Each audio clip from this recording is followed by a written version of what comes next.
This is released for the sake of education. This is a brief key insight about all the concepts of the book. We provide free audiobooks, key insights, summaries, and brief study notes on the concepts of the books. So make sure to subscribe and become a part of our family. Without wasting any second, let's dive into the ocean of words. How to Make People Like You in 90 Seconds or Less by Nicholas Boothman. Read by the author.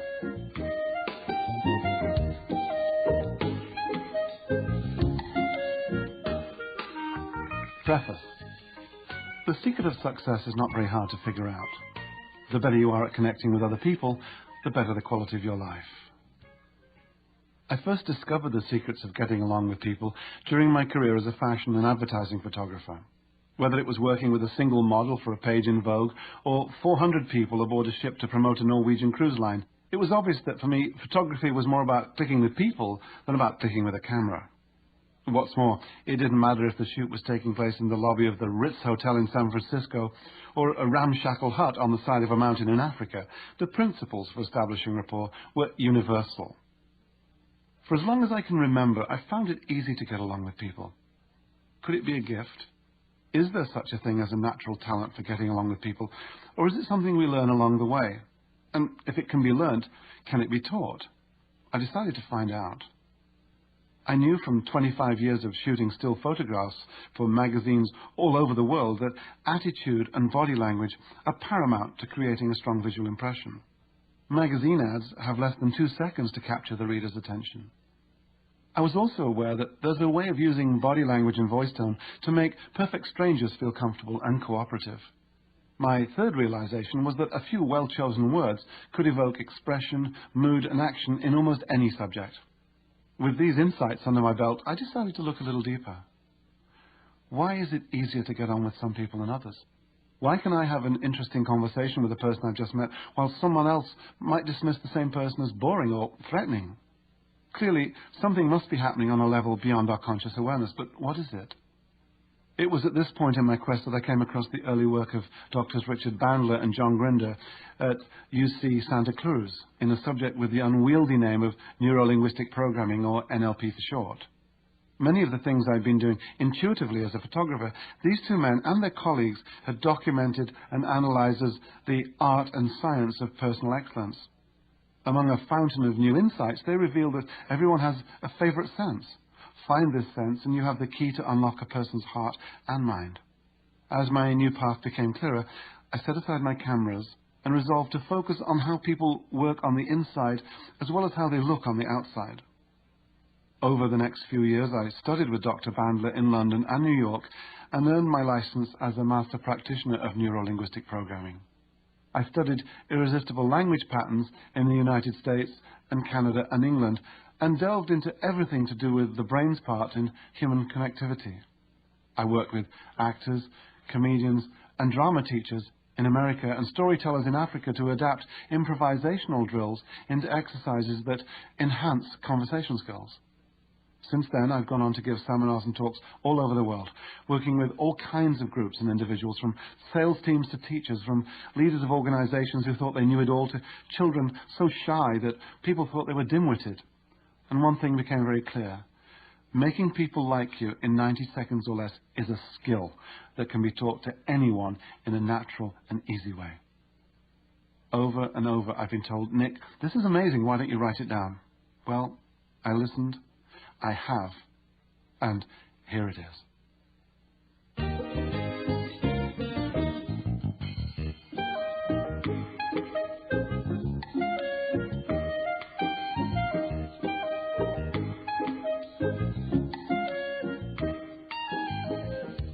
Part 1, First Contact. Chapter 1, People Power. When people like you, they see the best in you. Connecting with other people brings infinite rewards.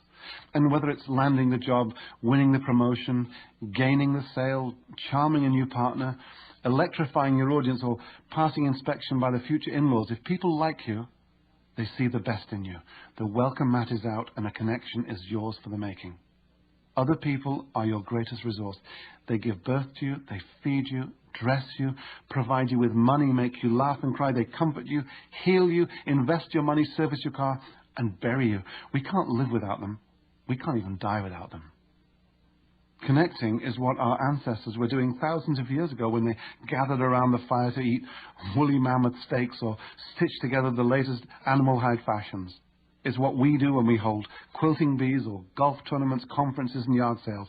It underlies our cultural rituals, from the serious to the frivolous, from weddings and funerals to Barbie doll conventions and spaghetti eating contests.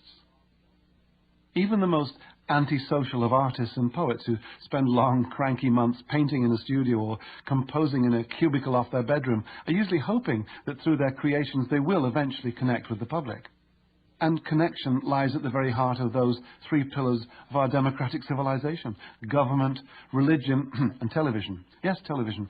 Given that you can discuss Friends or the X-Files with folks from Berlin to Brisbane, a case must be made for the tube's ability to help people connect all over the globe.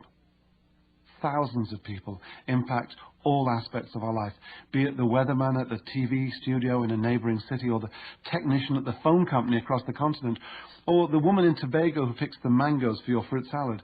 Every day, wittingly or unwittingly, we make a myriad of connections with people all over the world. The benefits of connecting. Our personal growth and evolution, and the evolution of societies, come about as a result of connecting with our fellow humans, whether as a band of young warriors setting out on a hunt, or a group of co-workers heading out to the local pizzeria after work on a Friday. As a species, we are instinctively driven to come together and form groups of friends, associations and communities. Without them, we cannot exist. Connect and live longer. Making connections is what our grey matter does best. It receives information from our senses and processes it by making associations.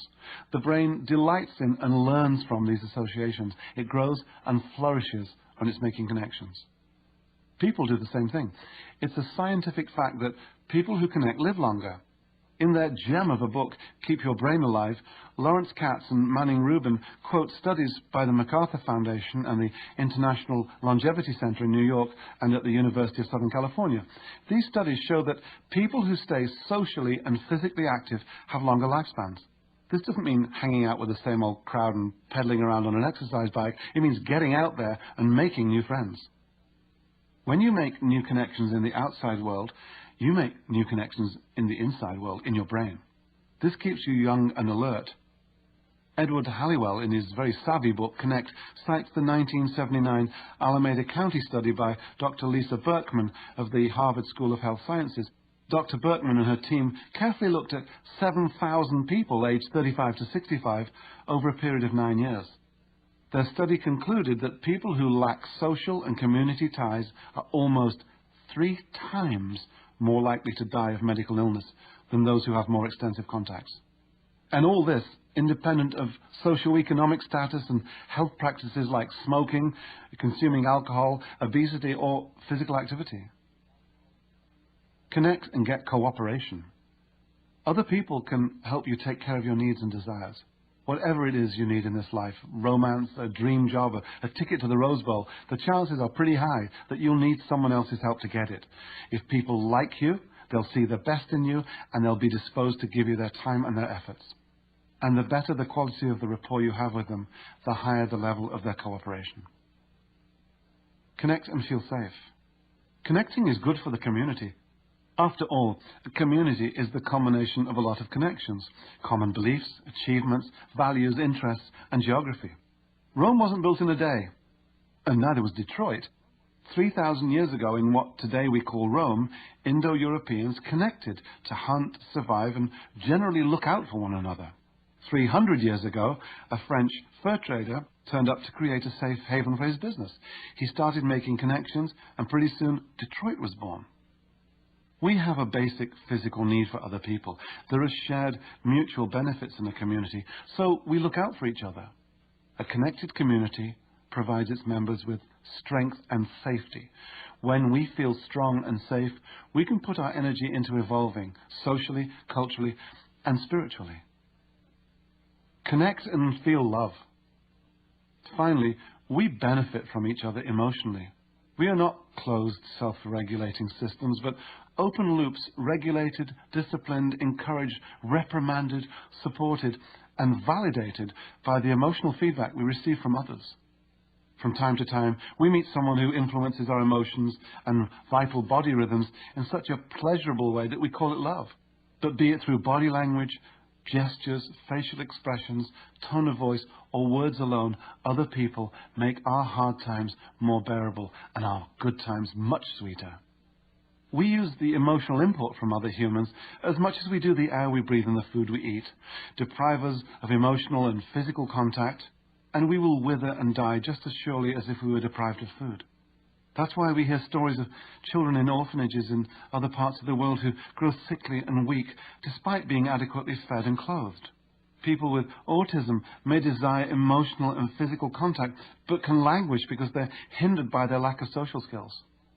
And how often have you heard about one spouse in a 50-year marriage who, despite being medically healthy, dies a few short months or even weeks after the death of the other spouse?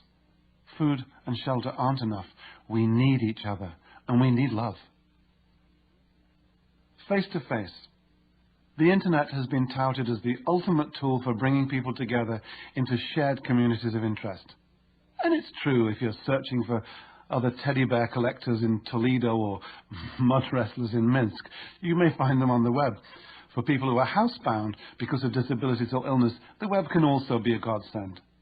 Still, we have to remember that spending hours in front of a screen typing into cyberspace is a poor substitute for the full spectrum of experience offered by face-to-face time with another person. You might well meet someone in a chat room who interests you romantically, but would you agree to marry before meeting a few times in person? You need to be in a person's presence for a while in order to pick up all the verbal and non-verbal cues. The atmosphere created by physical and mental presence is as important as surface attraction, if not more so. For example, what sort of environment do the two of you create? How spontaneous are you? How strong is your need for conversation? What about your openness, your supportiveness? What about companionship? If you don't meet each other's emotional needs, you may be heading for failure. These things can only be determined by face-to-face contact. Only then can you tell if you're really connecting. Why likability works. When people like you, they feel natural and comfortable around you, and they'll want to give you their attention and happily open up for you. Likability has something to do with how you look, but a lot more to do with how you make people feel. My old nanny, who brought me up to be passionate about people, used to talk about having a sunny disposition. She'd take me out on the promenade and we'd spot the people who had sunny dispositions and all those who were sourpusses. She told me we can choose what we want to be, and then we'd laugh at the sourpusses because they looked so serious. Likeable people give loud and clear signals of their willingness to be sociable. They reveal that their public communication channels are open. Embedded in these signals is evidence of self-confidence, sincerity, and trust. Likeable people expose a warm, easy-going public face with an outgoing radiance that says, "I'm ready to connect, I'm open for business." They are welcoming and friendly, and they get other people's attention. Why 90 seconds? Time is precious, time costs money, don't waste my time. Time has become increasingly a sought-after commodity. We budget our time, make it stand still, slow it down or speed it up, and lose sense of it and distort it. We even buy time-saving devices, yet time is one of the few things we can't save. It's forever unfolding. In bygone days, we were inherently more respectful of one another and devoted more time to the niceties of getting to know someone and explore common ground. In the hustle and bustle of life today, though, we rush about with so many deadlines attached to everything that, unfortunately, we don't have the time or take the time to invest in getting to know each other well. We look for associations, make appraisals and assumptions, and form decisions all within the first couple of seconds, and frequently before a word is even spoken. Friend or foe, fight or flight, opportunity or threat, familiar or foreign. Instinctively, we assess, undress and best guess each other, and if we can't present ourselves fast and favourably, we run the risk of being politely or impolitely passed over. The second reason for establishing likability in 90 seconds or less has to do with the human attention span. Believe it or not, the attention span of the average person is about 30 seconds. Focusing attention has been compared to controlling a troop of wild monkeys. Attention craves novelty. It needs to be entertained and loves to leap from branch to branch making new connections.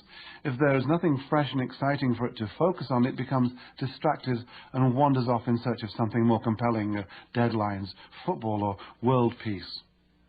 Try this. Look away and fix your attention on anything that isn't moving. A great piece of art doesn't count. Keep your eyes on the object for 30 seconds. You'll probably feel your eyes glazing over after just 10 seconds, if not before. In face-to-face communication, it's not enough to command the other person's attention. You must also be able to hold on to it long enough to deliver your message or intention. You'll capture attention with your likability, but you'll hold on to it with the quality of the rapport you establish. More and more, it comes down to three things. 1, your presence, or what you look like and how you move. 2, your attitude, that is, what you say and how you say it and how interesting you are. And 3, how you make people feel. When you learn how to make fast, meaningful connections with people, you will improve your relationships at work and even at home. You'll discover the enjoyment of being able to approach anyone with confidence and sincerity. But a word of caution, we're not about to change your personality. This is not a new way of being, not a new way of life. You're not getting a magic wand to run out into the street and have the world inviting you to dinner. These are connecting skills to be used only when you need them. Establishing rapport in 90 seconds or less with another person or a group, be it in a social or community setting, with a business audience or even a packed courtroom, can be intimidating for many people. It's always amazed me that in this most fundamental of all life skills, we've been given little or no training. You're about to discover that you already possess many of the abilities needed for making natural connections with other people. It's just that you were never aware of many of them until now. Chapter 2, First Impressions. For the purposes of this audiobook, there are 3 parts to connecting with other people: meeting, establishing rapport, and communicating. These 3 parts happen quickly and tend to overlap and blend into each other. Our goal is to make them as natural, fluid, and easy as possible, and above all, to make them enjoyable and rewarding. Obviously, you begin the connecting process by meeting people. Sometimes you meet someone by chance, the woman on the train who turns out to share your passion for Bogart movies, and sometimes it's by choice. The man your cousin introduced you to because he loves Shakespeare, fine wines, and bungee jumping just like you. If meeting is the physical coming together of 2 or more people, then communicating is what we do from the moment we are fully aware of another's presence.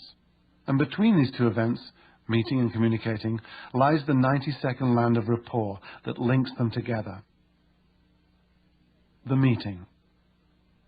If you make the right impression during the first 3 or 4 seconds of a new meeting, you create an awareness that you are sincere, safe, and trustworthy, and the opportunity to go further and create rapport will present itself.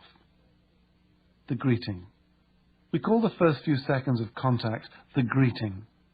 Greetings are broken into 5 parts: open, eye, beam, high, and lean. These 5 actions constitute a welcoming program to carry out in a first encounter. Open. The first part of the greeting is to open your attitude and your body language. For this to work successfully, you must have already decided on a positive attitude that's right for you. This is the time to really feel and be aware of it. Check to see that your body language is open. If you have the right attitude, this should take care of itself.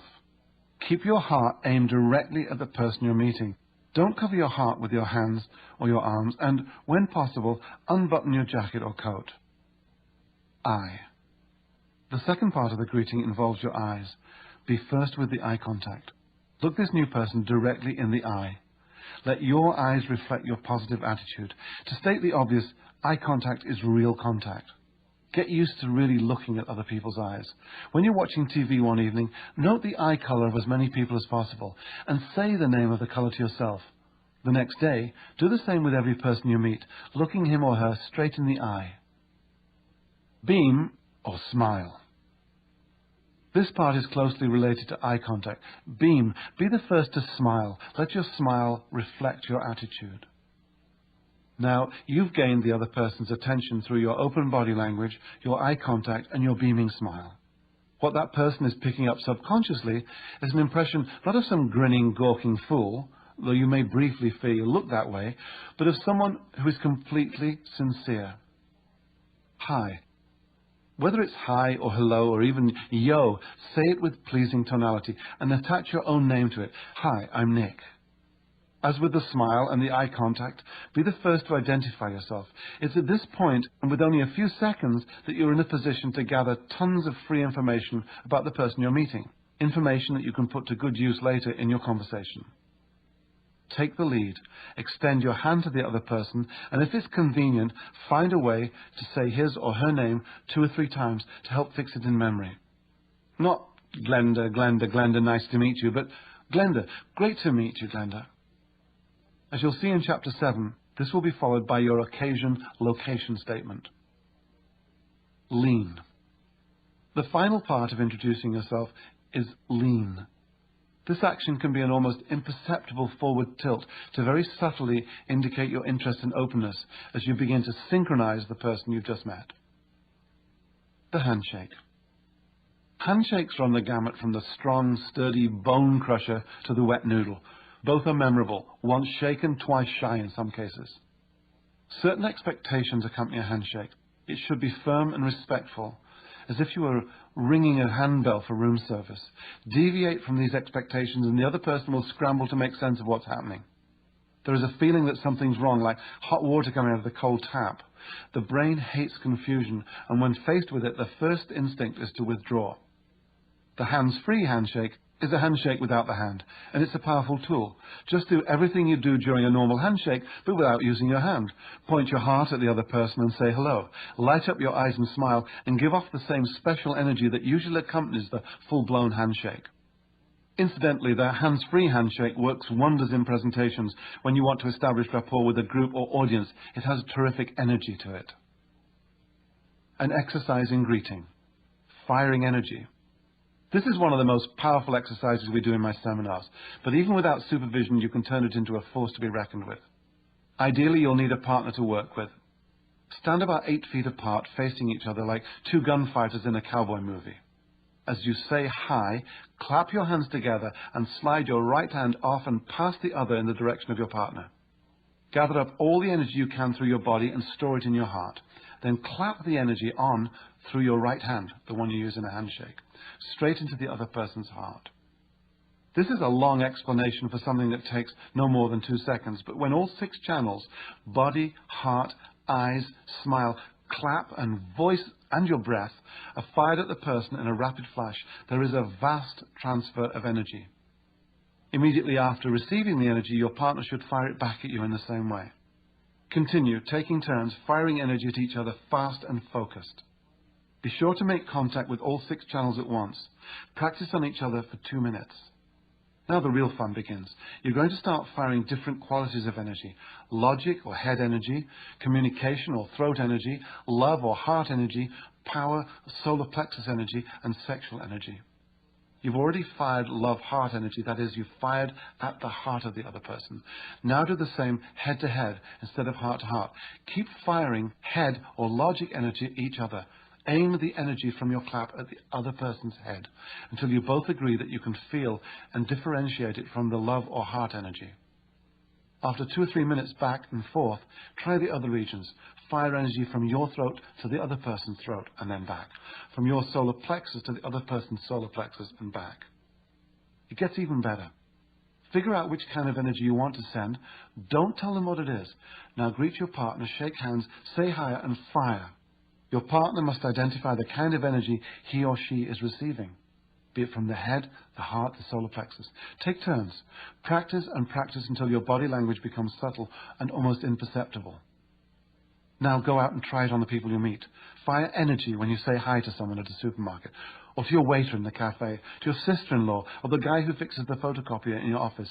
They will notice something special about you. Some might call it star quality. Establishing rapport.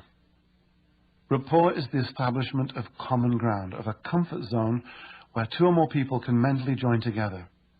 When you have rapport, each of you brings something to the interaction. Attentiveness, warmth, a sense of humor, for example. And each brings something back. Empathy, sympathy, maybe a couple of great jokes.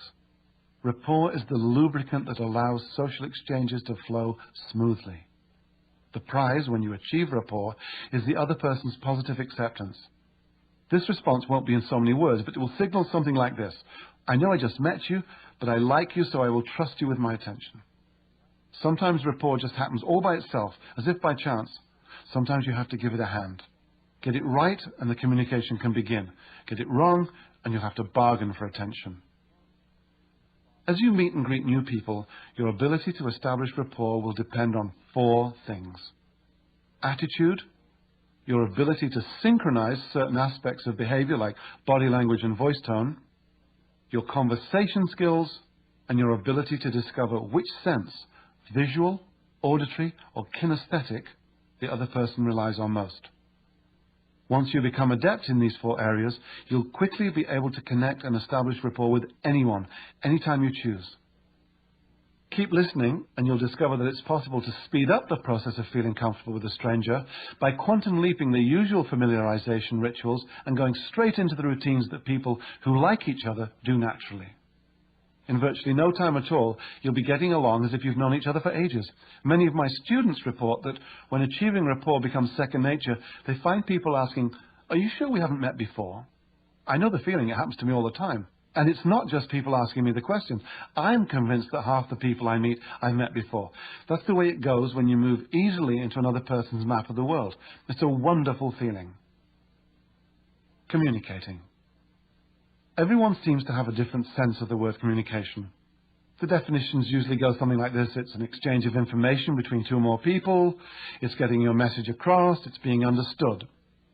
In the early days of Neuro-Linguistic Programming, that research project devoted to the study of excellence and modeling how individuals structure their subjective sensory experience, Richard Bandler and John Grinder created an effective definition. They said, the meaning of communication lies in the response it gets. This is simple and brilliant because it means it's 100% up to you whether or not your communication succeeds. After all, you're the one with a message to deliver or a goal to achieve, and you're the one with the responsibility to make it happen. What's more, if it doesn't work, you are the one with the flexibility to change what you do until you finally get what you want. In order to give some form and function to communication here, let's assume we have some kind of response or outcome in mind. People who are low on communication skills usually have not thought out the response they want from the other person in the first place, and therefore cannot aim for it. The skills you'll learn here will serve you on all levels of communication, from social dealings like developing new relationships and being understood in your daily interactions, all the way to life-changing moves for yourself and those in your sphere of influence. The formula for effective communication has 3 parts. Number 1, know what you want. Formulate your intention in the affirmative and preferably in the present tense. For example, I want a successful relationship, and I've filled my imagination with what that relationship will look, sound, feel, smell, and taste like with me in it, and I know when I'll have it, is an affirmative statement, as opposed to, I don't want to be lonely. Number 2, find out what you're getting. Get feedback. You find out that hanging out in smoky bars is not for you, then number 3, change what you do till you get what you want. Design a plan and follow it through. I'll invite 10 people over for dinner every Saturday night. Do it and get more feedback. Redesign if necessary and do it again with more feedback. Repeat the cycle. Redesign, do it, get feedback until you get what you want. You can apply the cycle to any area of your life that you want to improve. Finance, romance, sports, career, you name it. And so, know what you want, find out what you're getting, and change what you do till you get what you want. This is terrifically easy to remember because a certain colonel had the good sense to open a chain of restaurants using the abbreviation KFC. K, know what you want. F, find out what you're getting. And C, change what you do till you get what you want. What's coming up? In the following chapters, we'll examine the arena of rapport in much more detail, as well as the value of a really useful attitude in projecting an image of yourself.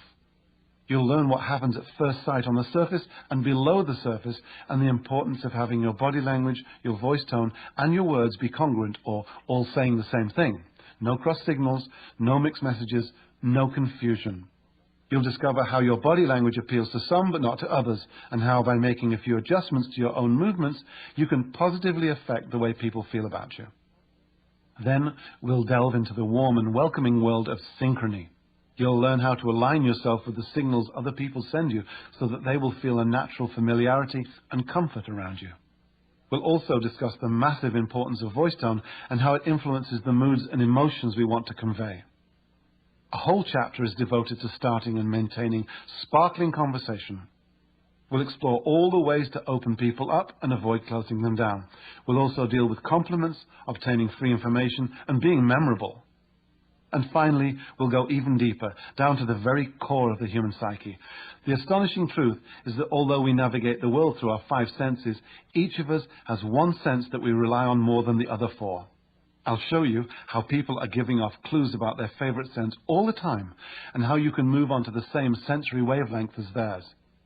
Do people who rely mainly on their ears differ from those who rely mainly on their eyes? Darn right they do, and you'll find out how to tailor your approach to communicate with them. Each chapter includes at least one exercise that will help you realize the power of connecting. Some of these exercises can be done alone, but others you have to do with a partner. Well, let's face it, face-to-face communication and rapport skills are interactive activities. You can't learn to do them all by yourself. So there it is, connecting. All day long, men, women and children give away the vital keys to what makes them tick, to how they experience and filter the world through their body language, their tone of voice, their eye movements and their choice of words. They simply can't help doing this. Now it's up to you to learn how to use this wonderful, non-stop flood of information to achieve improved outcomes and more satisfying relationships.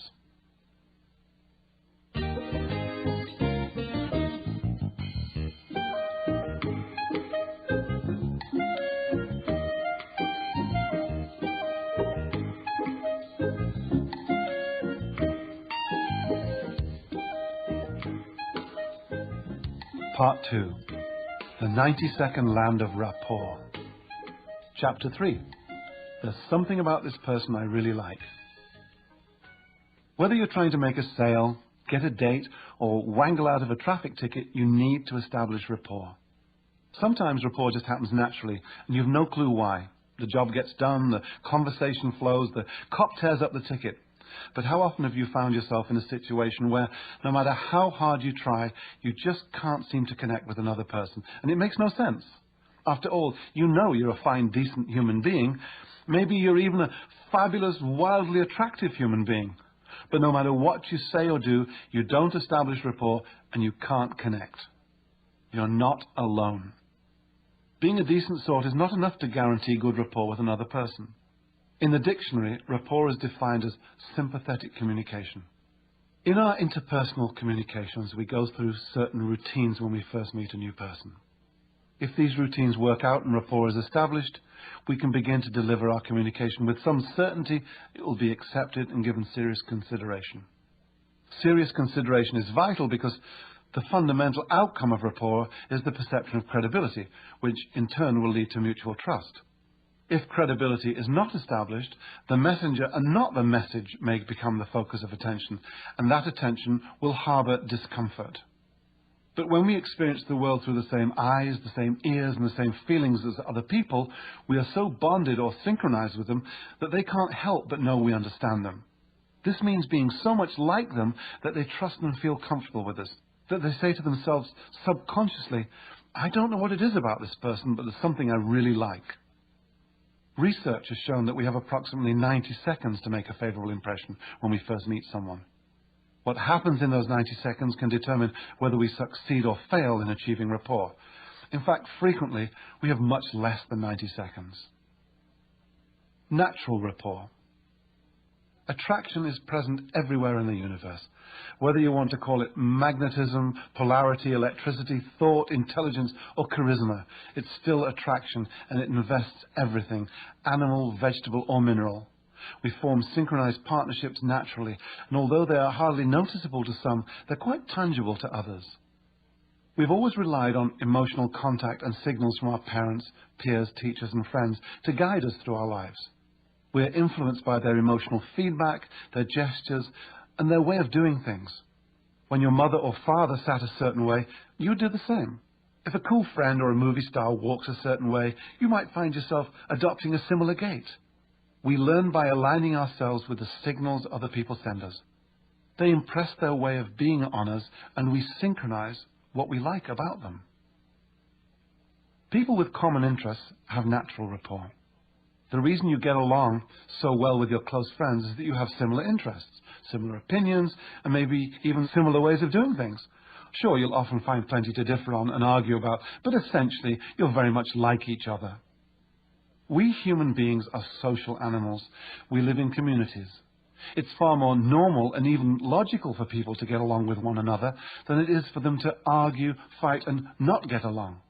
The irony, though, is that society has conditioned us to be slightly afraid of each other, to set up boundaries between ourselves and others. We live in a society that pretends to find its unity through love, but actually finds it through fear.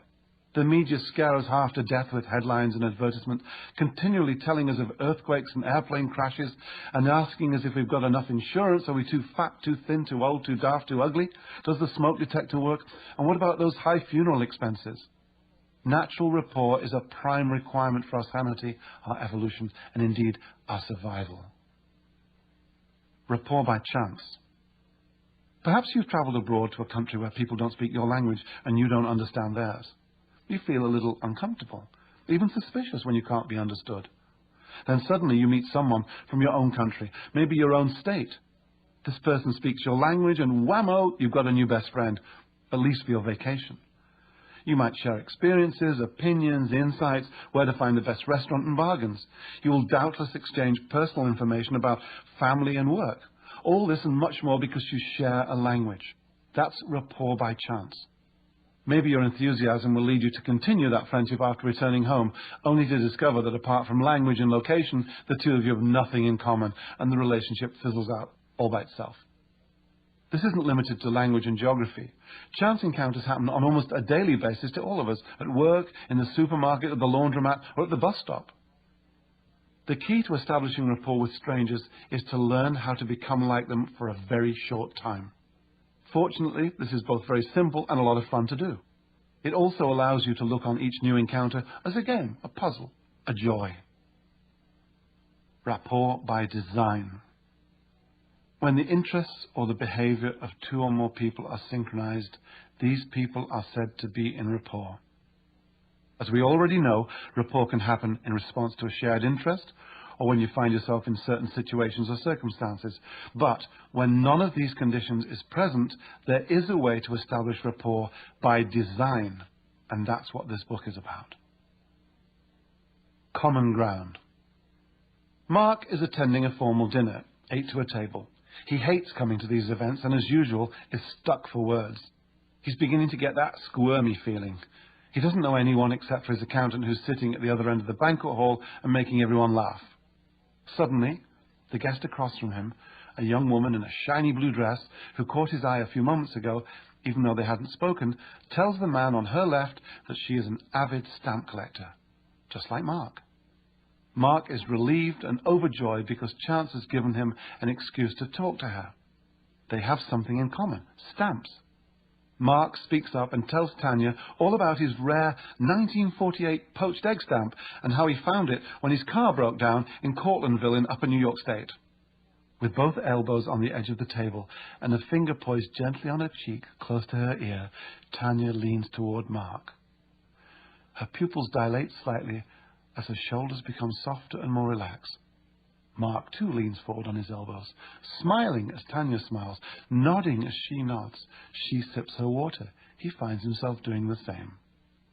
Mark and Tanya have established rapport. They connected and initiated a relationship through a common interest. They found common ground. The rapport is evident on many levels. The cues and rhythms they are taking from and sending to each other, and the imperceptible modifications of behavior they're making without thinking.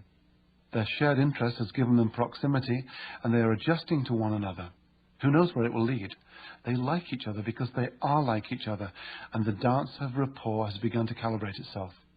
They have made a favourable connection in less than 90 seconds. When we set out to establish rapport by design, we purposely reduce the distance and differences between another person and ourselves by finding common ground. When this happens, we feel a natural connection with the person or persons because we are akin, we've become like each other. As rapport develops between Mark and Tanya in the story I just told, there's a lot more going on than meets the eye. The average person would perhaps not notice, but to the trained eye and ear there's plenty happening. As their shared interest in stamps emerges, so does a similarity in their behavior towards each other. Body language, facial expressions, tone of voice, eye contact, breathing patterns, body rhythms, and many more physiological activities come into alignment. Simply put, they unconsciously start to behave in a like manner. They start synchronizing their actions. Rapport by design is established by deliberately altering your behavior just for a short time in order to become like the other person. You become an adapter just long enough to establish a connection. Precisely what you can adapt and how you do it is what you're about to learn in the chapters that follow. All you'll need at your disposal is your attitude, your appearance, your body, your facial expressions, your eyes, the tone and rhythm of your voice, your talent for structuring words into engaging conversation, and your about-to-be-revealed gift for discovering another person's favorite sense. Add to this an ability to listen to and observe other people and a very large helping of curiosity. No gadgets, no appliances, no aphrodisiacs, no pills, no checkbook, no big stick. Just the wonderful gifts you were born with and your heart-warming desire for the company of other people. Chapter 4. Attitude is everything. Your mind and your body are part of the same system. They influence each other. When you're happy, you look happy. You sound happy, and you use happy words. Try to be miserable while you jump in the air and clap your hands, or try to be happy as you slouch in a chair and let your head droop. Your attitude controls your mind, and your mind delivers the body language. Attitude set the quality and mood of your thoughts, your voice tone, and your spoken words. Most importantly, they govern your facial and body language. Attitudes are like trays on which we serve ourselves up to other people. Once your mind is set into a particular attitude, you have very little ongoing conscious control over the signals your body sends out. Your body has a mind of its own, and it will play out the patterns of behavior associated with whatever attitude you find yourself experiencing. A really useful attitude. No matter what you do or where you live, the quality of your attitude determines the quality of your relationships, not to mention just about everything else in your life. I've been using the same bank branch for the last 8 years. From time to time, someone I've never heard of before sends me a letter, spelling my name wrong, to tell me what a pleasure it is to have me as a special customer. No matter how hard they try to improve their personalized service, however, banks are pretty much the same all over, and my bank is really no different from the rest. So why do I still bank there, even though 2 new competing banks have recently opened much closer to where I live? Convenience? No. Better rates? Nope. It's none of these things. It's Joanne, one of the tellers. What does Joanne offer that the institution can't? She makes me feel good. I believe she cares about me, and other customers feel the same way about her. You can tell by the way they talk with her. This charming lady brightens up the whole place. How does Joanne do it? It's simple. She knows what she wants, to please the customers and do her job well. She has a really useful attitude, or to be more precise, 2 fully congruent, really useful attitudes. She is both cheery and interested, and everybody benefits. Me, the customer, her colleagues, her company, no doubt her family, and above all, herself. What Joanne sends out with her really useful attitude comes back to her 1,000-fold and becomes a joyous, self-fulfilling reality. And it doesn't cost a cent. A really useless attitude. Any 2 people can have wildly different attitudes towards the same set of experiences. However, when 2 people react to the same experience with the same attitude, they share a powerful natural bond. Attitudes have the tendency to be infectious, and because they are rooted in emotional interpretation of experiences, they can be distorted and shaped, they can be wound up or wound down. What happens when people lose control and become angry? They look belligerent with their body language, their voice tone is harsh, and they use menacing words. They can be very scary to be around. From the point of view of making people like you, or even getting willing cooperation, we call this a really useless attitude. How often have you seen infuriated parents berating their children for knocking over the bananas at the supermarket, or bored, uninterested shop assistants, or cranky, impatient doctors? They're all putting out useless attitudes. I'm not saying whether this is right or wrong. I'm just pointing out that from a communication standpoint, it doesn't deliver the message very well, assuming they have a message. And that's often the point. Useless attitudes tend to come from people who don't know what they really want from their communication. Remember the K in KFC? It stands for know what you want. If you don't know what you want, there's no message to deliver and no basis for connecting with other people. Most people think in terms of what they don't want as opposed to what they do want, and their attitudes reflect this. I don't want my boss yelling at me anymore comes with a whole different attitude than I want my boss's job, or I want to be promoted. In the same way, I'm sick of selling neckties all day long sends a completely different attitude and set of signals to your imagination than does I want to run a charter fishing boat in Honey Harbour. Your imagination is the strongest force you possess. Stronger than willpower. Think about it. Your imagination projects sensory experiences in your mind through the language of pictures, sounds, feelings, smells, and tastes. Your imagination distorts reality. It can work for you or against you. It can make you feel terrific or make you feel miserable. So the better the information you can feed into your imagination, the better it can organize your thinking and your attitudes and ultimately your life. It's your choice. The good news is that attitudes are yours to select. And if you're free to choose anyone you please, why not choose a really useful attitude? Let's say you just flew into Miami International Airport and you missed your connection for Omaha. You simply have to get on the next flight at all costs. So you go up to the airline desk and shout at the representative. This is really a useless attitude. If what you want is to get the attendant's maximum help, the best thing you can do is find a really useful attitude that will create rapport and get his cooperation. I'll probably regret saying this, but I've talked my way out of dozens of car-related tickets. I've also failed a few times, and not just for parking infractions. I'm absolutely convinced that if I'd started by telling the officer his radar was off, or by losing my temper or getting angry and telling him I'm the mayor's cousin and I'll never visit his town again, I'd be doomed from the start. If what I want is for the officer to like me, to be understanding, and not give me a ticket, then I have to assume a really useful attitude like, I'm sorry, or fair enough, or what a fool I am, or wow, yeah, thanks for telling me that. The last time I got stopped, the officer followed me into the village supermarket parking lot and pulled to a stop across the back of my car. I got out and walked to his car. From his physical appearance, with his beard and body set, I figured he was a kinesthetic or a feeling-based person. You'll learn more about this later. So the first words out of my mouth were fair and square. That's because there was no doubt I was in the wrong. He gave me a well-deserved speech about what I'd done and let me off with a warning. The point is that my attitude set the tone for the encounter because I knew what I wanted. In face-to-face situations, your attitude precedes your life. When you meet someone for the first time, you can be curious or enthusiastic, inquiring, helpful or engaging, or my favorite, warm. There's something intoxicating about warm human contact. In fact, scientists have discovered that it can generate the release of opiates in the brain. How about that for a really useful attitude? Needless to say, a really useful attitude is more useful than revenge and disrespect. An exercise in attitude. Triggering happy memories. You know how certain sounds can remind you of something special in your life? When I was 8, my mother took me to a resort where I stood next to a man making fresh donuts while Paul Anka sang Diana in the background. Now, whenever I hear this song, it triggers the smell of fresh donuts and the memory of that happy holiday. It's the song that triggers the memory.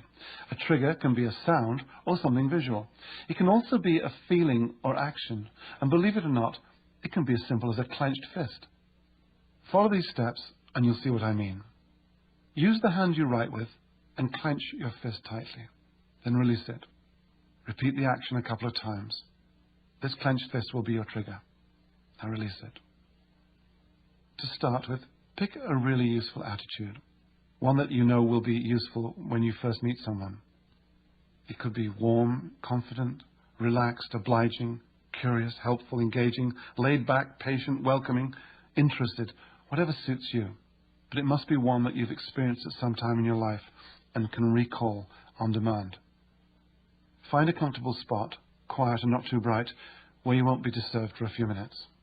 Sit down, place both your feet on the floor, and breathe slowly into your abdomen, not your chest, and relax. Now you're ready. Close your eyes and picture a time in your life when you felt the attitude you've chosen. In your mind's eye, make a picture of this specific event. Put in all the detail you can remember.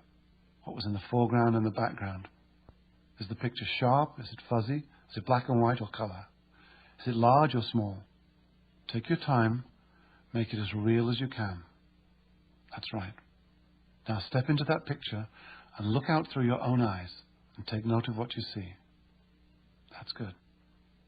Now, bring up the sounds associated with this picture. Notice where the sounds come from. Are they from the left or the right, in front or behind? How loud or soft are they? What kind of sounds are they? Music, voices? Listen to the tone and volume and rhythm. Listen deeply, and the sounds will come flooding back. Listen to the quality of each sound, and try to hear how it contributes to your chosen attitude. Now bring up the physical sensations associated with this event. The feeling of the things around you, the air temperature, your clothing, your hair, what you were standing or sitting on. Notice the feelings inside your body. Where do they begin? Perhaps they move around inside your body. Move your concentration deep into these wonderful feelings and enjoy them. Ride with them. Notice any smells and tastes that want to be included and savor them as well. Now, although your outside eyes are still closed, look out through your inside eyes again at the scene. Make the picture sharper and brighter and bolder and bigger. Make the sounds stronger, clearer, purer, more perfect. Make the feelings richer, stronger, deeper, warmer. Follow the intensity of the feelings as they move from one place to another. Then loop them back to the beginning and intensify them. Loop them over and over as they get stronger and stronger. Let the feeling flood all over you. Make everything twice as big and strong and pure. Then double it again and again. Now your whole body and mind are luxuriating in the experience of it all. Seeing it, hearing it, feeling it. Make the sensations as strong as you can. And just when you can't make them any stronger, double them one more time and clench your fist hard and fast as you anchor the height of the experience to your trigger. Clench your fist. Feel the sensations pour through you. Intensify them again. Then clench your fist at the height of the feelings and release it. Relax your hand and feel the sensations pour through your body. That's right. Now clench your fist one more time. Clench your fist tight and let it go and feel the sensation pour through your body. Ride with the feeling. Now come down in your own time and relax. Come back into the room, open your eyes and relax. Breathe gently. Now wait a minute or so, then test your trigger.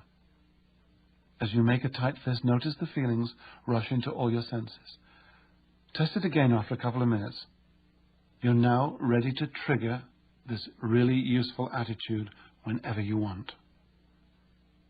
Ask yourself, what do I want right now at this moment and which attitude will serve me best? Remember, there are only two types of attitude to consider when you're dealing with fellow humans, useful and useless. How many times have you seen a newsmaker give a TV interview when she's frustrated? Or a salesperson serve you in a store when he clearly wishes he was somewhere else? A colleague who's sarcastic to the very person who can get the photocopying done faster if they want to?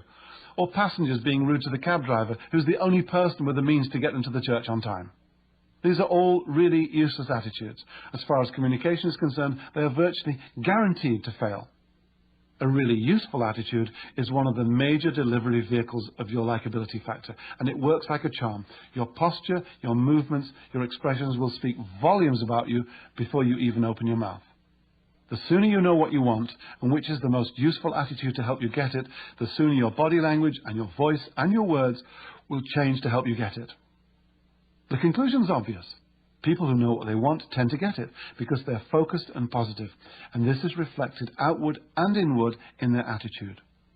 Take on a cheery attitude the next time you meet someone new and see how your whole being changes to the part. Your look will be cheery, you'll sound cheery, and you'll use cheery words. This is the full communication package. Other people make major adjustments in their responses to you based on the signals you transmit. The next chapter will take a detailed look at how these signals combine to present a positive image. Chapter 5. Actions do speak louder than words. First impressions are powerful. Along with the instinctive fight or flight appraisals, we're also weighing the opportunities involved in almost every new face-to-face encounter. No matter how hard we try, we cannot get away from the fact that image and appearance are important when meeting someone for the first time. Dressing well goes a long way to making a positive impression as you begin to establish rapport. But how do you make people warm to you? And how do you project the likable parts of your own unique personality? Body language.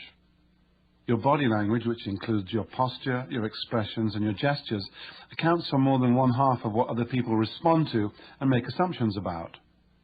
When people think of body language, they tend to think it means what happens from the neck down.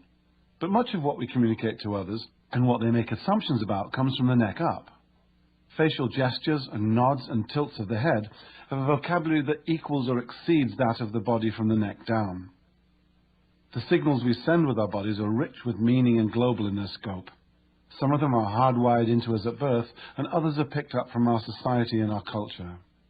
Everywhere on the planet, panic induces an uncontrollable shielding of the heart with the hands and/or a freezing of the limbs. A smile is a smile on all continents, while sadness is displayed through downturned lips as often in New York as in Papua New Guinea. The clenched fists of determination and the open palms of truth convey the same message in Iceland as they do in Indonesia. And, no matter where on earth you find yourself, mothers and fathers instinctively cradle their babies with the head against the left side of their body, close to the heart. And the heart is at the heart of it all. Facial expressions and body language are all obedient to the greater purpose of helping your body maintain the well-being of its center of feeling, mood, and emotion, your heart. Volumes have been written about body language. But when all is said and done, this form of communication can be broken down into 2 rather broad categories: open and closed. Open body language exposes the heart, while closed body language defends or protects it. In establishing rapport, we can also think in terms of inclusive gestures and non-inclusive gestures. Open body language. Open body language exposes the heart and signals cooperation, agreement, willingness, enthusiasm, and approval.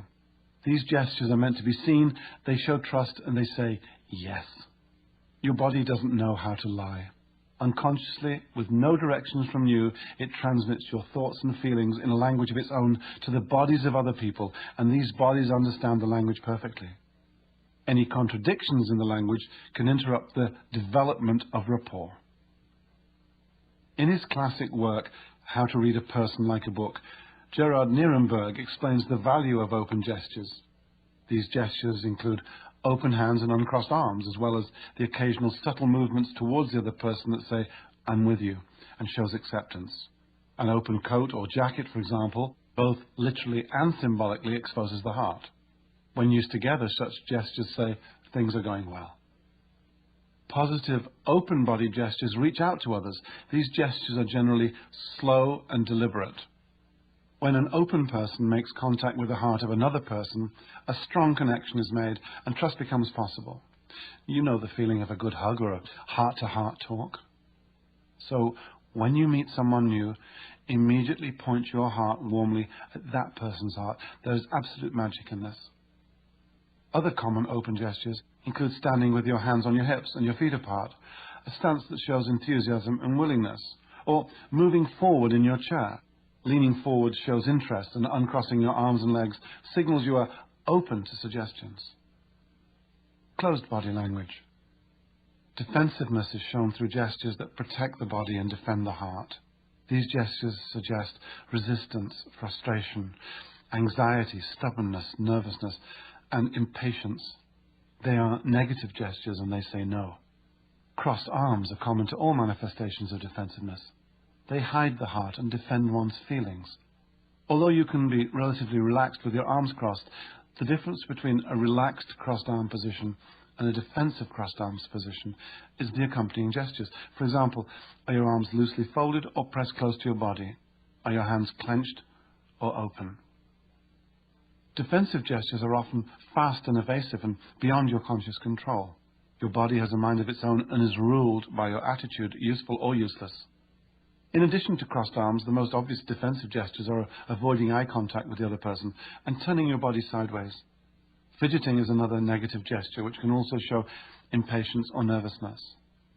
Right away, you can see the difference between a person who faces you squarely and honestly and someone who stands sideways to you with crossed arms and hunched shoulders while the two of you talk. In the first instance, the person is openly pointing his heart directly at your heart. In the second, the posture is defensive. The person is pointing his heart away from you and protecting it. One is being open with the other closed. Being in the presence of these two postures produces very different feelings. Smaller gestures. Hand gestures are also part of the vocabulary of body language. They too can be divided into open, positive responses, and closed or concealed gestures, negative responses, except that their range is far more intricate and expressive. I should point out that individual gestures, just like the individual words on this page, don't say much. Only when you're presented with more than one gesture, perhaps combined with an expression and topped off with some overall body language, can you deduce that a particular clenched fist means, wow, my horse came in first, and not, I'm so mad I want to slap him. A similar set of differences occurs in body language above the neck. The open-faced smiles, makes eye contact, gives feedback, shows curiosity, and raises the eyebrows to show interest. In a casual encounter, a quick look and a lowering of the eyes says, I trust you, I'm not afraid of you. A prolonged look strengthens the positive signal. In conversation, we may use a nod of the head at the end of a statement to indicate that an answer is expected. In contrast, the closed face frowns, purses the lips, and avoids eye contact. Frequently, I look around at my audiences and recognize people who've heard me talk before. I recognize them because they have the look of recognition on their face when they see me. It's a look or even an attitude of silent anticipation that at any minute I'll recognize them. Well, this look can work wonders from time to time with people you haven't met before. If you're on your own, try it out right now. Let your mouth open slightly in a smile as your eyebrows arch and your head tilts back a little with anticipation as you look directly at an imaginary person. A variation is to tilt your head as you look slightly away and then look back at the person with the bare minimum of a frown and maybe pursed lips. Practice, then give it a try. Be as subtle as you possibly can. Here's what I mean. Last spring, I rented a bus for my daughter and her friends to be chauffeured around in on the night of their prom. While I was paying at the rental office, I noticed a woman sitting at the next desk over. She had a look on her face that she knew me, and I racked my brain to place her, and I couldn't. In the end, I had to say, I'm sorry, but have we met before? No, she replied, then stood up and held out her hand to me and smiled and said, Hi, I'm Natalie. I had been obliged to speak first, and she had done the polite thing. She stood up, offered a hand, and introduced herself, all completely innocent. Or was it? I have no idea, but we had rapport, and she had me talking. Flirting. Classic flirting behavior involves letting someone know you like him or her, and that you'd like to pursue it further. Not surprisingly, body language plays a huge part in this game, and even less surprisingly, so does eye contact. Dozens of little gestures are used to send out sexual messages. The tilt of the head, holding eye contact a little longer than normal, the angle of the hips, the hands through the hair. Glancing sideways is a gesture that can suggest doubt when used on its own, but combine it with a slight smile and a narrowing of the eyes, and it's a powerful gesture of flirtation. A man sends out signals with his swagger, a woman by rolling her hips. A man loosens his tie ever so slightly, a woman moistens her lips. On and on, the parties convey their interest in each other through their stances, glances, and postures, until some small gesture synchronizes and sends out the okay. Congruity. Why do we like great actors and take them seriously when we know they're only speaking lines that someone else wrote? Because they're believable, because they are congruent. In 1967, Professor Albert Mehrabian, the then Professor Emeritus of Psychology at UCLA, carried out the most widely quoted study on communication. He determined that believability depends on the consistency or congruity of three aspects of communication. In a paper titled Decoding of Inconsistent Communication, he reported the percentages of a message expressed through our different communication channels in this way. Interestingly, 55% of what we respond to takes place visually. 38% of what we respond to is the sound of communication, and just 7% of what we respond to involves the actual words we use. The professor called these the 3 V's of communication: the visual, the vocal, and the verbal.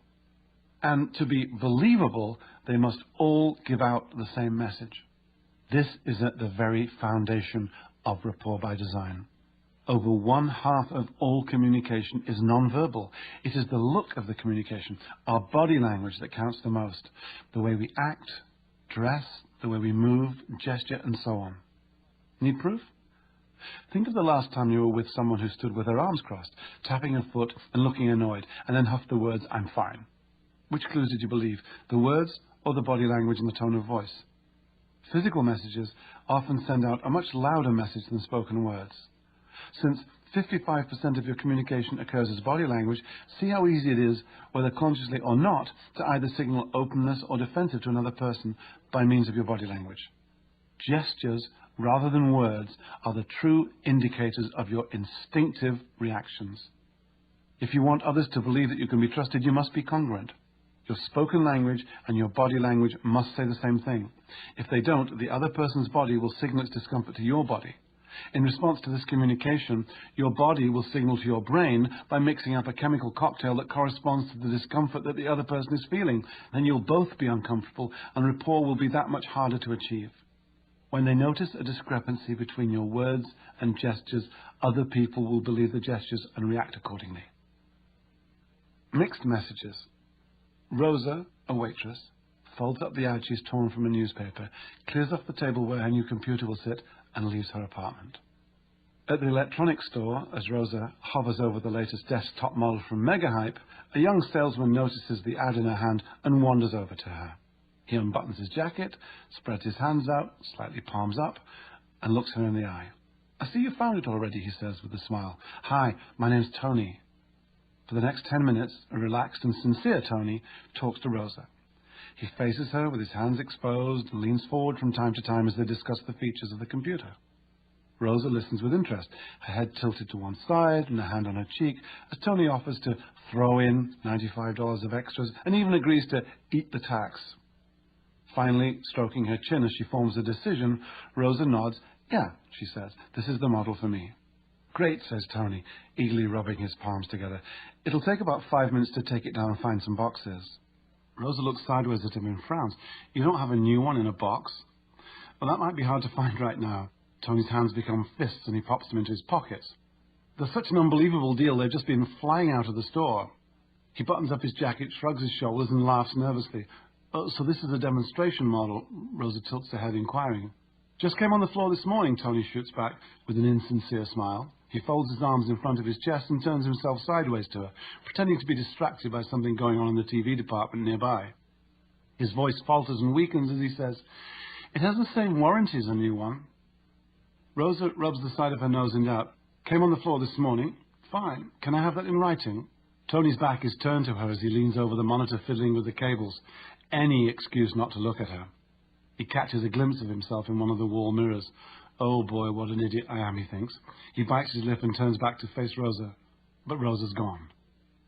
As a good waitress, Rosa's used to reading body language. She saw that the salesman's gestures conflicted or lacked congruity with his words, and she knew that she should believe the gestures. The change in Tony's voice tone from informing to pleading just served to confirm her feelings of doubt. So, congruity occurs when your body, voice tone and words are all in alignment. And when your body, tone and words are communicating the same thing, you will appear sincere and people will tend to believe you. This is why a really useful attitude is so important. Appearing sincere or congruent is a key ingredient for building the trust that opens the door to likability and rapport. Make sure that your words, your voice tone and your gestures are all saying the same thing. Be on the lookout for incongruity in others. Notice how it makes you feel. We've all seen those old movies where a couple of people are driving along in a car and they're rocking the steering wheel even though the background shows that the road is straight as an arrow. It's phony. You know they're really in a studio being bounced around in a box. Your senses have told you that something isn't right, something is out of alignment, and so you can't believe what you see. Or have you ever had someone get mad at you and then in the middle of bawling you out flash a sinister little smile that disappears as fast as it came? It's very chilling. This is another example of incongruent behavior. The smile doesn't belong with the anger, and so it appears insincere. Recognizing incongruent behavior is another survival instinct.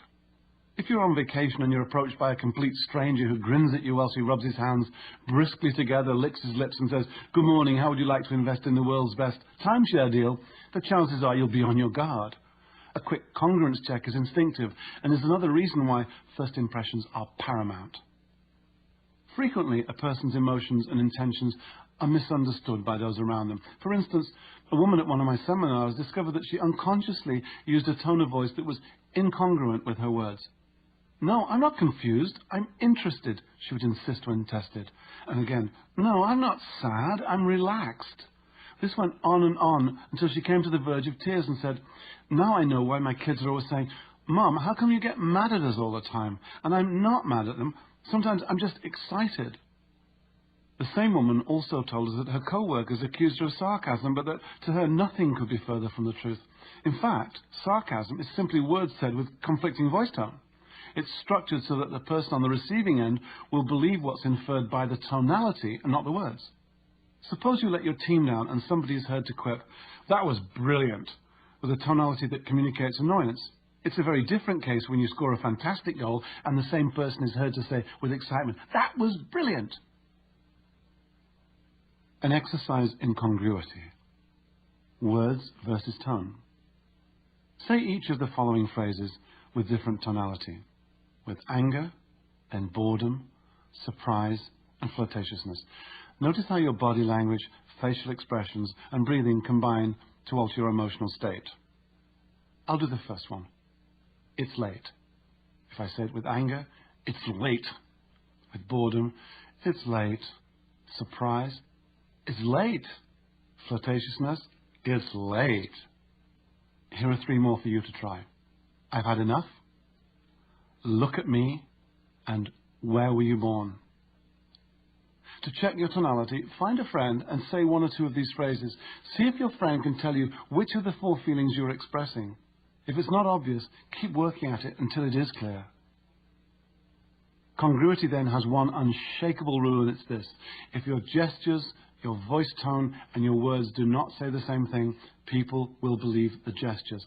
Go up to someone you know, shake your head from side to side as if to say no, and say, "I really like you." Ask them what they think. Even better, go find a mirror and try it. I think you get my point. Your gestures are a giveaway to what you really mean. Being yourself. Do you feel nervous when you meet someone new? Physiologically, being nervous and being excited have a lot in common. Pounding heart, churning tummy, high chest breathing, and the general jitters. While one of these states might send you hightailing it for the nearest dark corner, the other can serve you well and propel you forward. There is a tendency for panic to accompany nervousness, and this quite naturally makes bodily activities speed up. Because much of your nervousness stems from increased awareness, try redirecting some of your awareness towards slowing down and being more deliberate. One great technique is to imagine that your nostrils are just below your navel and that your in and out breaths are happening down there. The slower you are within reason, the more in control you'll appear. The sooner you start telling yourself that you're excited rather than nervous, the sooner you'll be able to convince your subconscious that this is actually how you feel. And in fact, that's really all that matters. Change your attitude and your body language and voice tone will change to reflect your new attitude. Keep in mind that most people are as eager as you are to establish rapport, and they will generously give you the benefit of the doubt. Don't try too hard. In a study conducted at Princeton University, students of both sexes were questioned about their methods of sizing up people they met for the first time. Over-eagerness was one of the most reported turn-offs. Don't smile too hard, don't try to be too witty, don't be over-polite, and avoid the temptation to be patronizing. As you become more at ease with your attitude, people will begin to notice characteristics that are unique to you, that set you apart from others and define you as an individual. You'll naturally and easily project the likable parts of your own unique personality and have more conscious control and confidence in your ability to create rapport at will. It's just about impossible to be incongruent when you're operating from inside any kind of attitude, useful or otherwise, because your attitude precedes you. It is an essential component of the first impression you make on new acquaintances. Chapter 6, people like themselves. My neighbor down the road loves to fish. So do his two sons, who, by the way, look like their dad and walk like him. What a bond. I don't fish, and neither do any of my 5 children, but we share the same sense of humour. What a relief. My aunt in Scotland is a medical doctor, and so is her daughter. They think alike. Another coincidence? The plumber in our village comes from 3 generations of plumbers. The woman who sold me a big ripe Gouda cheese at the Wednesday farmers market in Leiden, just outside Amsterdam, had her mother and her daughter working for her, all dressed the same. What's going on here? Is there some kind of pattern emerging? How come they're so much alike? They've all grown up with harmonious behavior on many levels, physical and mental. They have synchrony. Since he was only 3 years old, my neighbour's youngest son has handled a fishing rod with great respect, just like his dad. He sits a certain way, just like his dad, and when he's threading the hook, he glances at his father from moment to moment to see if he's doing it correctly. A certain almost imperceptible expression says, continue, while another says, be careful, and yet another says, you've got it wrong. The boy uses his own instincts to learn from his father, along with very subtle guidance from his father's expressions and body language, and at times his gentle, encouraging voice. Now he can do it, just like his dad. Natural synchrony. We learn our life skills through guidance and rapport with others. As we continually pick up signals from our parents, our peers, teachers, coaches, the television, movies, and our environment, our behavior is modulated and organized by synchronizing ourselves with the conduct of others and adjusting to their emotional feedback. Unwittingly, we've been synchronizing ourselves with other people since birth. A baby's body rhythms are synchronized with those of its mother. An infant's mood is influenced by his father's mood. A child's favorite toys are selected to keep pace with her peers. A teen's tastes must conform to what's cool, and an adult's preferences are influenced by mate, friends, and the community. All day long, we synchronize ourselves with those around us. We do it all the time. We thrive on it. We can't exist without it. We are always influencing each other's behavior. Every moment we are with other people, we make minute adjustments to our behavior, and they to ours. This is what synchrony is all about. We process the signals unconsciously and transmit them to each other through our emotions. It's how we draw our strength and convictions. It's how we feel safe. It's how we evolve.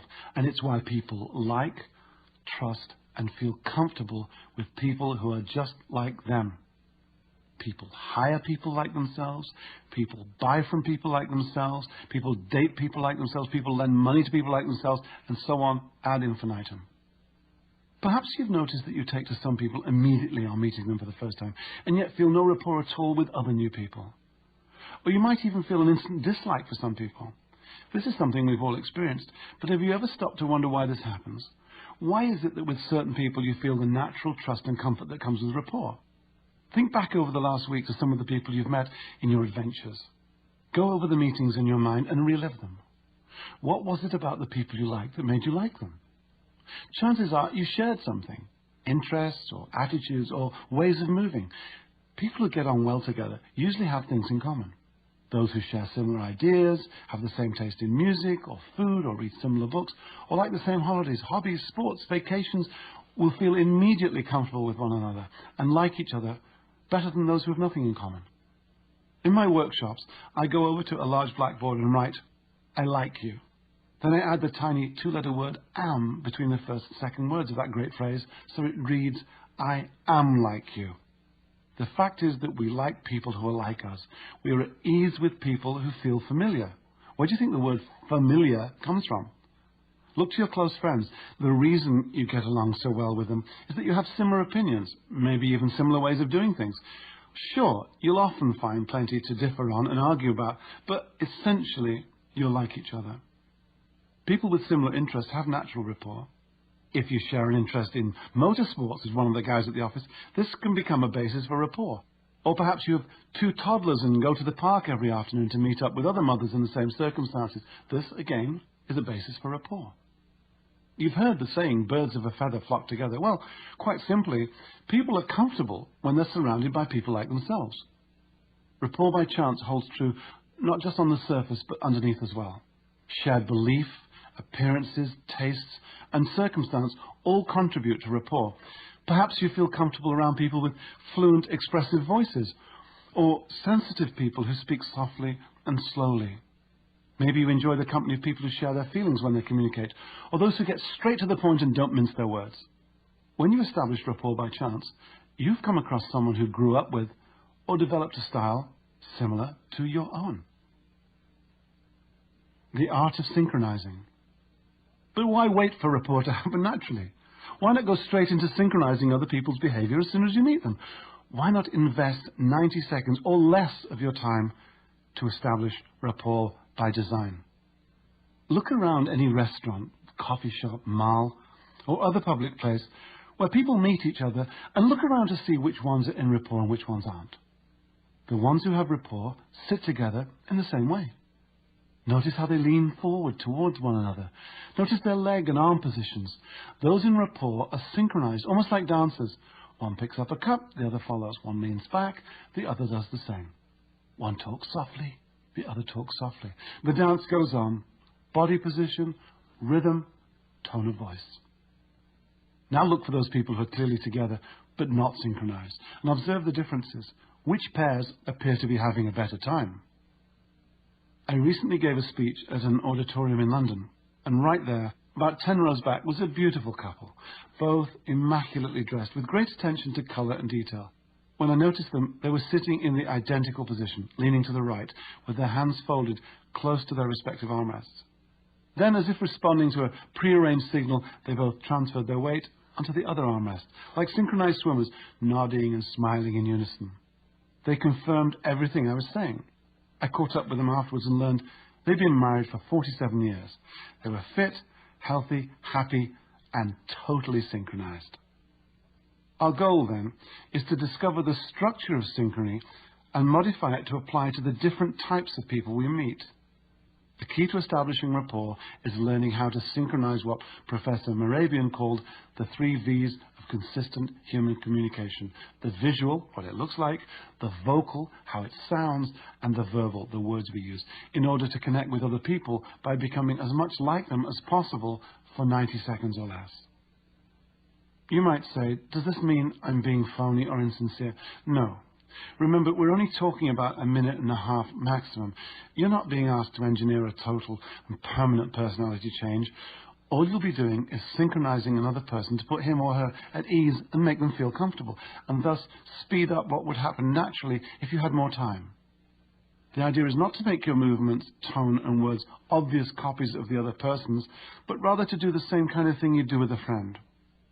Synchronizing skills are really nothing more than a connecting device to our greatest resource, other people.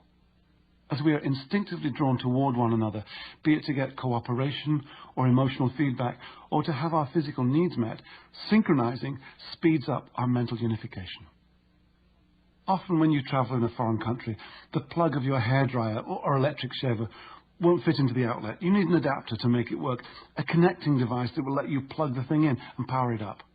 It's precisely the same thing when you plug into other people. Like the hairdryer or the electric shaver, you must have an adapter. So think of synchronizing as an adapting device that allows you to make smooth connections at will and quickly. Synchronizing is a way to make the other person become open, relaxed, and happy to be with you. You just do what they do. You become like them until the other person thinks, I don't know what it is about this person, but there's something I really like. You could think of synchronizing as rowing your boat alongside another person's rowboat, pointing it in the same direction at the same speed and picking up the other person's pace, stroke, breathing pattern, mood, and point of view. As he rows, you row. As she rows, you row. One evening, a few years ago, I was sitting in the chalet of a ski club, waiting for my 2 youngest daughters to finish night skiing. Suddenly in walked a neighbour, a lawyer who'd been on polite nodding terms with my family. When I saw him arrive, I made up my mind to try out some simple synchronizing on him. I decided on the outcome I wanted, remember, know what you want, and that I would continue synchronizing until he made a definite gesture of friendship. I calmly stood up and he spotted me. We met in the middle of the large room. "Hi there," he said with a tight-lipped smile as he shook my hand. Matching the tone of his voice, his grimace and his body stance, I echoed, "Hi there." He placed one hand on his hip and with the other pointed out of the chalet window, "Just waiting for my kids to finish." "Me too," I said, mirroring his gestures. "I'm waiting for my kids to finish." I synchronized him respectfully for less than 30 seconds of normal, innocent conversation. Then he suddenly blurted out, "You know something? We really don't see enough of you and your family. Why don't you come by for dinner one night?" We set the date right there and then. I could almost read what had happened by the way his mouth twisted. He was thinking, "There's something about this guy I really like, but I'm not quite sure what it is." Obviously, if he felt I'd been copying him, he'd have never have issued the invitation. I had approached him with a really useful attitude of warmth, that even though I was synchronizing him, I kept fairly close to the surface. I faced him, immediately took on his overall posture, and used similar gestures and facial expressions. The vocal part, his voice tone and speed, was easy to fall in with, and I used similar words. It sounds more complicated than it actually was. The whole thing only took a few seconds. It was fun, and it felt good. I really did want to get to know him better, and this seemed the perfect opportunity. I'm sure we both experienced the thrill that only people can generate in people, the thrill of making new connections. There's absolutely nothing in this world as exciting and rewarding as connecting and developing a rapport that can lead to a new friendship or relationship. The bully. Mr. Szabo, the owner of a large chain of supermarkets, is well known among the trade for his intimidating manner. One day, he summoned the product managers of 3 competitive nationally recognized brands to meet him at one of his outlets. He led the 3 product managers to the aisle in which their products were displayed and proceeded to scold them for what he perceived to be the disgraceful state of their product facing. As he waved his arms about, pointing out what was wrong, he raised and lowered his voice, occasionally pausing to stare at them individually, and even jabbing one of them, Paul, on the shoulder with his finger. At the end of the tirade, 2 of the browbeaten individuals nodded and made excuses, which gave Mr. Szabo even more ammunition to use against them. Ever since Mr. Szabo had begun his rant, Paul had been skillfully synchronizing Mr. Szabo's mood and general mannerisms. When it came time for him to respond to the irate owner, he almost became Mr. Szabo, but in a completely non-threatening way. He used similar arm gestures, tonality, pauses, and attitude, and he even jabbed Mr. Szabo on the shoulder as he said, "You're absolutely right."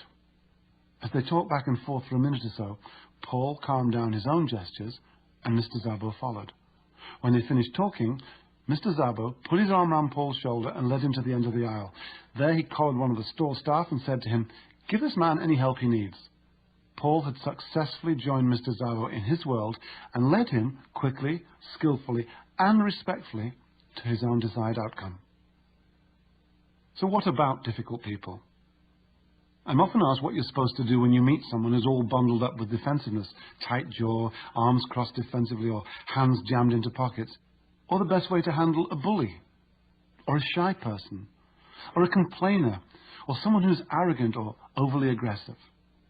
It's not the purpose of this audiobook to give detailed instructions on dealing with difficult people, but here are some guidelines. Rule number 1, when encountering a difficult person, is to ask yourself this question: do I really need to deal with this person? If the answer is no, then leave him or her alone. If the answer is yes, ask yourself what it is that you want. What is your desired outcome? Not what it is you don't want. Remember, KFC, know what you want. When synchronizing difficult people, it's vital that you do it in a non-threatening way. Once you've matched your body language and your voice tone with theirs, you can begin to lead them out of it. Unfold your arms, relax your shoulders, check to see if they follow your lead. If they don't, get back to the original position for a moment or so and try again. A word about shy people. Try to find out what they're interested in. Synchronize their body movements and voice tone and unhurriedly ask them lots of open-ended questions until you get a glimmer of enthusiasm. Take on their attitude and then little by little lead them out of it. Lean or sit forward and see if they follow. If not, go back to where you were and synchronize any little thing you can. You'll be surprised at how well this works. When do I start synchronizing? Try not to let more than 2 or 3 seconds go by before you start. Remember the sequence in Chapter 2, open, eye, beam, high, lean. Open, really useful attitude, open body language, point your heart at the person. Eye, First with the eye contact, beam, first with the smile, hi, introduce yourself, and lean, indicate interest as you start synchronizing. Anything that increases the common ground and reduces the distance between you and the other person is a good thing. And the quickest way to accomplish this is to synchronize as many of the other person's aspects as you can. Adopt the same attitude, make the same motions, and speak the same way. Doing what comes naturally. Dave was out looking for an anniversary present for his wife. He had whittled his thinking down to 2 ideas. It was either to be the very latest palm-top computer or a painting to hang in their breakfast room. From where Dave parked his car at the shopping mall, it was more convenient to visit the computer store first. Fortunately, it was mid-morning and the store wasn't too busy. Dave approached the counter, where a salesman in a dark suit was nodding and smiling. So far, so good. As the salesman started to explain the differences in all the latest models, he lifted his right leg up and plunked it on a low stool that was somewhere next to him. Then he leaned thoughtfully on his right knee and continued with his explanation. Suddenly Dave couldn't wait to get out of there. It wasn't that he lacked interest, it was just that the macho leg-raised position was completely out of sync with his own posture, and it made him feel uncomfortable. It was a completely different story at the art gallery. Dave stopped in front of a painting that took his fancy and adopted a contemplative stance, weight on one leg, arms folded, but with one hand on his chin and a finger hooked around his lips. After maybe a minute, he became aware of somebody standing quietly next to him and heard a soft, supportive voice simply say, "Nice, isn't it?" "Yes, it is," Dave replied in a pensive voice. "Let me know if I can help you," said the lady at his side. She withdrew to another part of the gallery. Within 5 minutes, Dave had bought the painting. It seemed the natural thing to do. Dave felt comfortable just looking at the painting. The woman had slipped in beside him, taken on the same body language as his, and dropped into the same attitude. She had made a seamless connection by exercising perfect, effortless synchrony. 55% body language, 38% voice tone, and just 7% words, the 3 V's.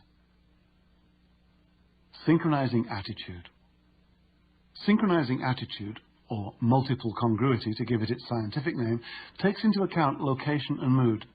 It's also frequently supportive, as when a friend is challenged and you take a stand with him, or a parent deeply relates to a child's problem with a class assignment, or you share the exhilaration your partner feels over a promotion. When people go through things together, they will often be synchronized right down to primal sighs of despair or shouts of joy. Pick up on other people's feelings, synchronize their movements, their breathing patterns and expression, and you'll deeply identify with them and tune in to the overall mood suggested by their voice and reflect it back. Synchronizing body language. As you already know, body language accounts for 55% of face-to-face communication. It is the most obvious, easiest, and rewarding feature to synchronize on your way to rapport. If you get nothing else out of this book but the ability to synchronize other people's body language, you'll be miles ahead of where you were last month. Synchronizing body language falls into 2 loose groupings: matching, which means doing the same thing as the other person.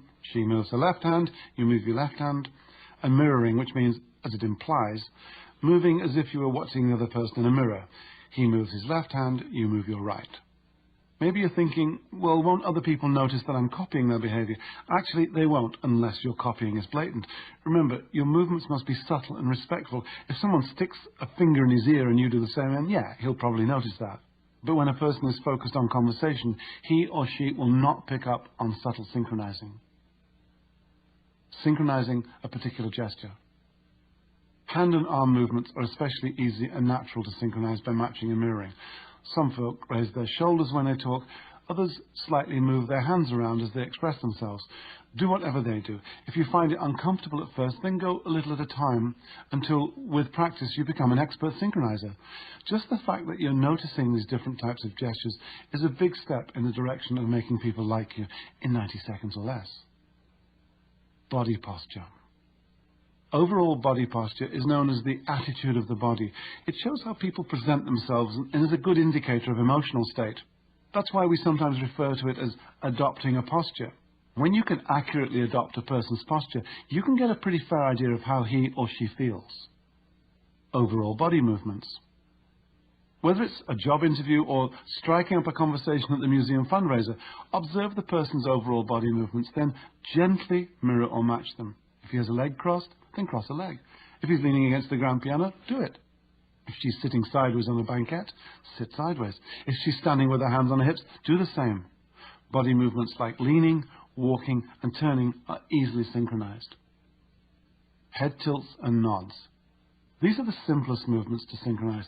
Fashion photographers know that most of the feel of a terrific cover shot comes from the innuendo created by subtle tilts and nods of the head. Sure, the face is important, but it's the angles that carry the message. Pay close attention to them.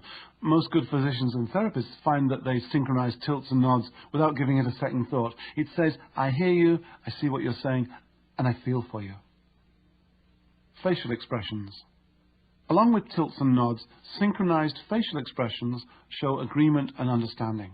They come naturally. When he smiles at you, your natural inclination is to smile back. When she shows wide-eyed surprise, give it back to her. Look around at the next luncheon or dinner you attend and notice how those with the deepest rapport are doing it all the time. It's an easy and natural, surefire way to make someone like you.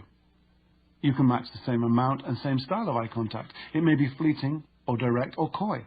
Whatever it is, pick up on it and return it in the same way. Breathing. Pay attention to breathing. Is it fast or slow? Is it high in the chest, low in the chest, or from the abdomen? You can usually tell how people are breathing by watching the shoulders or the folds in their clothing. Synchronizing their breathing can be soothing and comforting to them. I teach volunteers who sit with terminally ill cancer patients how to have rapport with those in their care. The first thing I stress is breathe in and out with them. Then when you speak, you're actually doing it on their out-breath, and this has a very calming effect. Rhythms. The same rule applies for anything rhythmic. If she taps her foot, tap your pencil. If he nods his head, pat your thigh. In the right circumstances and with judicious application, this works well as long as it's beyond conscious awareness. If not, the next sound you hear may just be the door slamming shut, or worse. Just use common sense and discretion. An exercise in synchrony. In and out of sync. For this exercise, you'll need two other people besides yourself. So you have A, B, and C. A does the actions, B synchronizes A's actions, and C tells them when to synchronize and when to break synchrony. Quite simply, standing, sitting, or walking, A and B converse casually about anything they want. B synchronizes A's actions. In other words, B does whatever A is doing. After about 30 seconds, C tells them to break synchrony, so that B now stops synchronizing with A and starts to move their body in a very different way. After another 30 seconds, C tells them to synchronize again, to start synchronizing again. And this goes on for 30 seconds. After another 30 seconds, they break synchrony again, and then after 30 seconds, they synchronize again. Now, switch places with A or B, so we have a different A, B, and C. Keep rotating so that each one of you assumes a different role in the exercise. Compare notes at the end of each rotation. The comments will most likely be similar to these. When I broke synchronization, it was as if a huge wall had been erected between us, or when we stopped synchronizing, the level of trust plummeted. You can try this out on your own. Synchronize someone for a couple of minutes, then deliberately mismatch his or her movements for 1 minute before getting back into synchrony again. Go in and out at will and notice the difference. It will be tangible. Leading. As an extension of the same exercise, we can try leading. When you're sitting and talking with a friend, one of you might cross a leg and the other might do the same without thinking. This means that one of you is following the other's lead, which is a sure sign that the two of you are in rapport. As you quickly become proficient at synchronizing, you can test to find out just how well your rapport is going. After 3 or 4 minutes, regardless of what has gone before, and without the other person being aware of what you're doing, make a subtle move that's independent of your synchronizing. Lean back or cross your arms and perhaps tilt your head. If the other person follows, then you're synchronized and have rapport, and the other person is now subconsciously following your lead. If you tilt your head, she tilts her head. If you cross your legs, he crosses his. Just change what you're doing, make a movement, alter your vocal tone, and observe whether the other person matches or mirrors you. This way you can check to see if you are in rapport. If the other person doesn't follow your lead, go back to synchronizing his or her movements for a few minutes and then try again until it works. Synchronizing voice. Voice tone accounts for 38% of face-to-face communication. It reflects how a person's feeling. In other words, his or her attitude. People who are confused will sound confused, and people with a curious attitude will sound curious. You can learn to synchronize these sounds. Tone. Notice the emotions conveyed by the tone of voice. Tune into these emotions, get a feel for them, and use the same tone. Volume. Does the other person speak in a quiet voice or a loud voice? The value of synchronizing volume is not so much in doing it, but more in what can happen if you don't do it. If you are naturally loud and excitable and you meet someone who is more soft-spoken and reserved, it goes without saying that the other person would feel much more at ease with someone who spoke in the same tender tones. Conversely, a jovial, backslapping loudmouth would surely find lots of common ground with someone who radiated a comparable degree of exuberance. Speed. Does the other person speak quickly or slowly? A thoughtful, slow-speaking individual can be completely unsettled or flummoxed by a speed talker, just as much as a slow, ponderous talker can drive a quick thinker to the point of distraction. Talking at the same speed as someone else makes as much sense as walking at the same speed. Pitch. Does the voice go up and down? Voice pitch is one way to change someone's energy level. When you raise pitch and volume, you become more excited. When you lower them, you become calmer, right down to the intimacy of a whisper. Rhythm. Is the voice flowing or disjointed? Some people have a melodic way of speaking, while others have a more pragmatic, methodical output. Words. There is yet one more powerful area we can synchronize, and that's in the use of a person's preferred words. We'll be covering this fascinating world in Chapter 9. Synchronizing allows you to deeply identify with other people and get a better understanding of where they're coming from. Practice synchronization in all your activities, whether you're in an interview, at a bus stop, dealing with your children, calming an unhappy customer, or talking to the teller at the bank, the flower seller, the barman at the pub. You're not likely to run out of partners. Make synchronizing a part of your life for the next few days until it becomes second nature.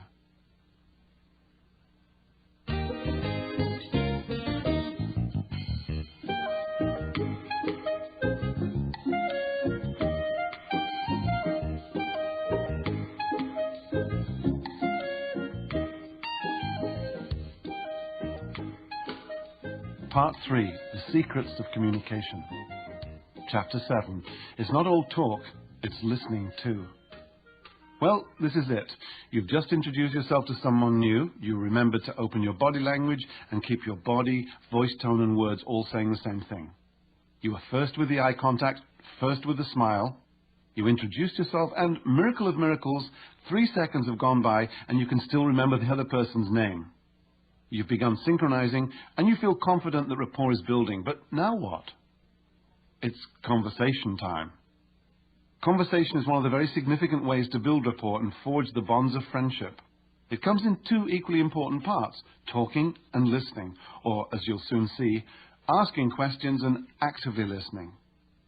You may have found yourself in a situation where you wanted to talk to someone but suddenly felt tongue-tied and self-conscious about doing so. Or maybe you felt your stomach sink as you take your seat on an airplane next to some interesting-looking person and can't think of a way to start talking without feeling self-conscious. What will they think of me? Am I boring? Am I intruding? And most important, how shall I start? The idea is to get the other person talking and then find out what matters to him or her and synchronize yourself accordingly. This is the realm of small talk, the hunting ground for rapport. It's here that you'll search for common interests and other stepping stones to rapport. While big talk is serious stuff like nuclear disarmament and politics, small talk is everything else, your personal website, renovating the bathroom, a speeding ticket, or the colour of Cousin Marissa's new sports car. Stop talking and start asking. Conversation is how we open other people up to see what's inside, or to deliver a message, or both. And questions are the spark plugs of conversation.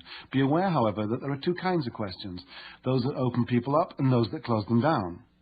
Questions work with incredible ease and the results are virtually guaranteed, so be sure that you know which is which. Here's the difference. Open questions request an explanation and thus require the other person to do the talking. Closed questions elicit a yes or a no response. The problem with closed questions is that once you've been given a response, you're back to where you started, and you'll have to think of another question to maintain conversation. How well do you know him? The very fact that your question is open will guarantee that you quickly receive free information from the other person. Use opening up words. Good conversation is like a leisurely game of tennis with the words being pitched backwards and forwards for as long as there's mutual interest. When the words go off the court, it's time to serve again. An open question is the equivalent of a well-aimed serve. Open questions begin with one of 6 conversation-generating words: who, what, when, where, why, and how. These words invite an explanation, an opinion, or a feeling. How do you know that? Who told you? Where do you think the information came from? When did you come to that conclusion? Why should I be interested? What good do these words do? They assist us in establishing rapport and making connections because they oblige the other person to start talking and begin opening up. Here's an easy way to look at it. If you ask somebody, did you go to the store, you're going to get a yes or a no answer. That's a closed question. But an open question, which begins with who, what, why, where, when, or how, would say, how did you get to the store? Where was the store? When did you get to the store?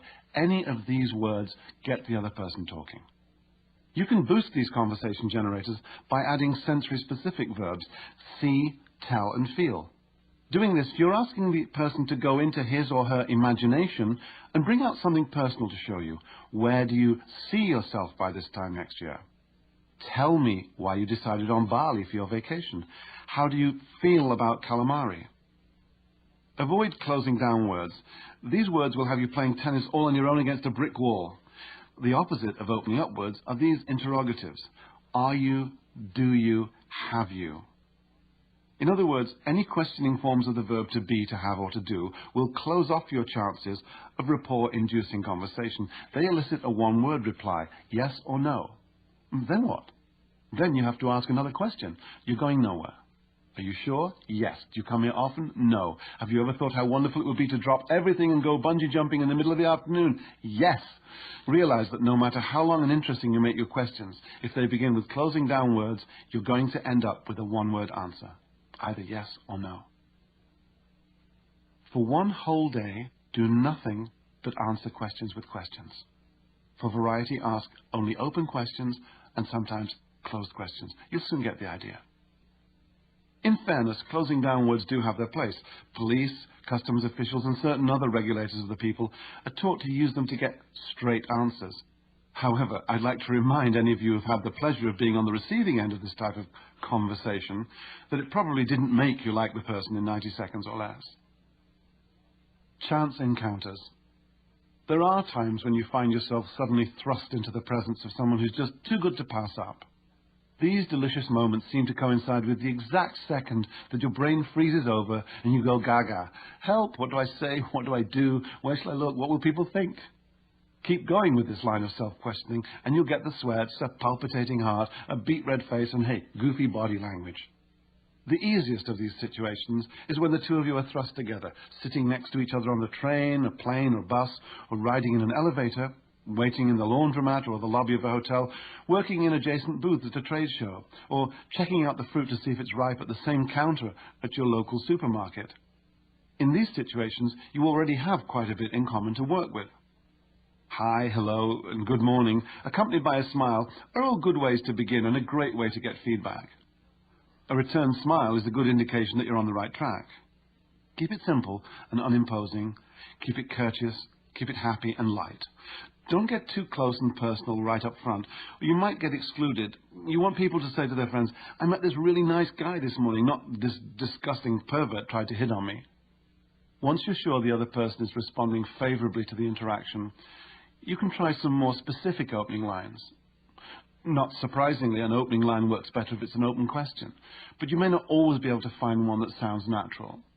Sometimes you might have to start with a closed question or an occasional location statement. Do you know what time this bank closes today? Or, that was quite a storm. So make sure you have an open question ready for the follow-up in case all you get in response is a yes or a no. Here are some examples of openers that you can try once you've said hello or exchanged smiles. Precede them all with a location-occasion statement. Anywhere. Where are you from? I've never been there. What's it like? How did you end up there? On a train, plane, or bus?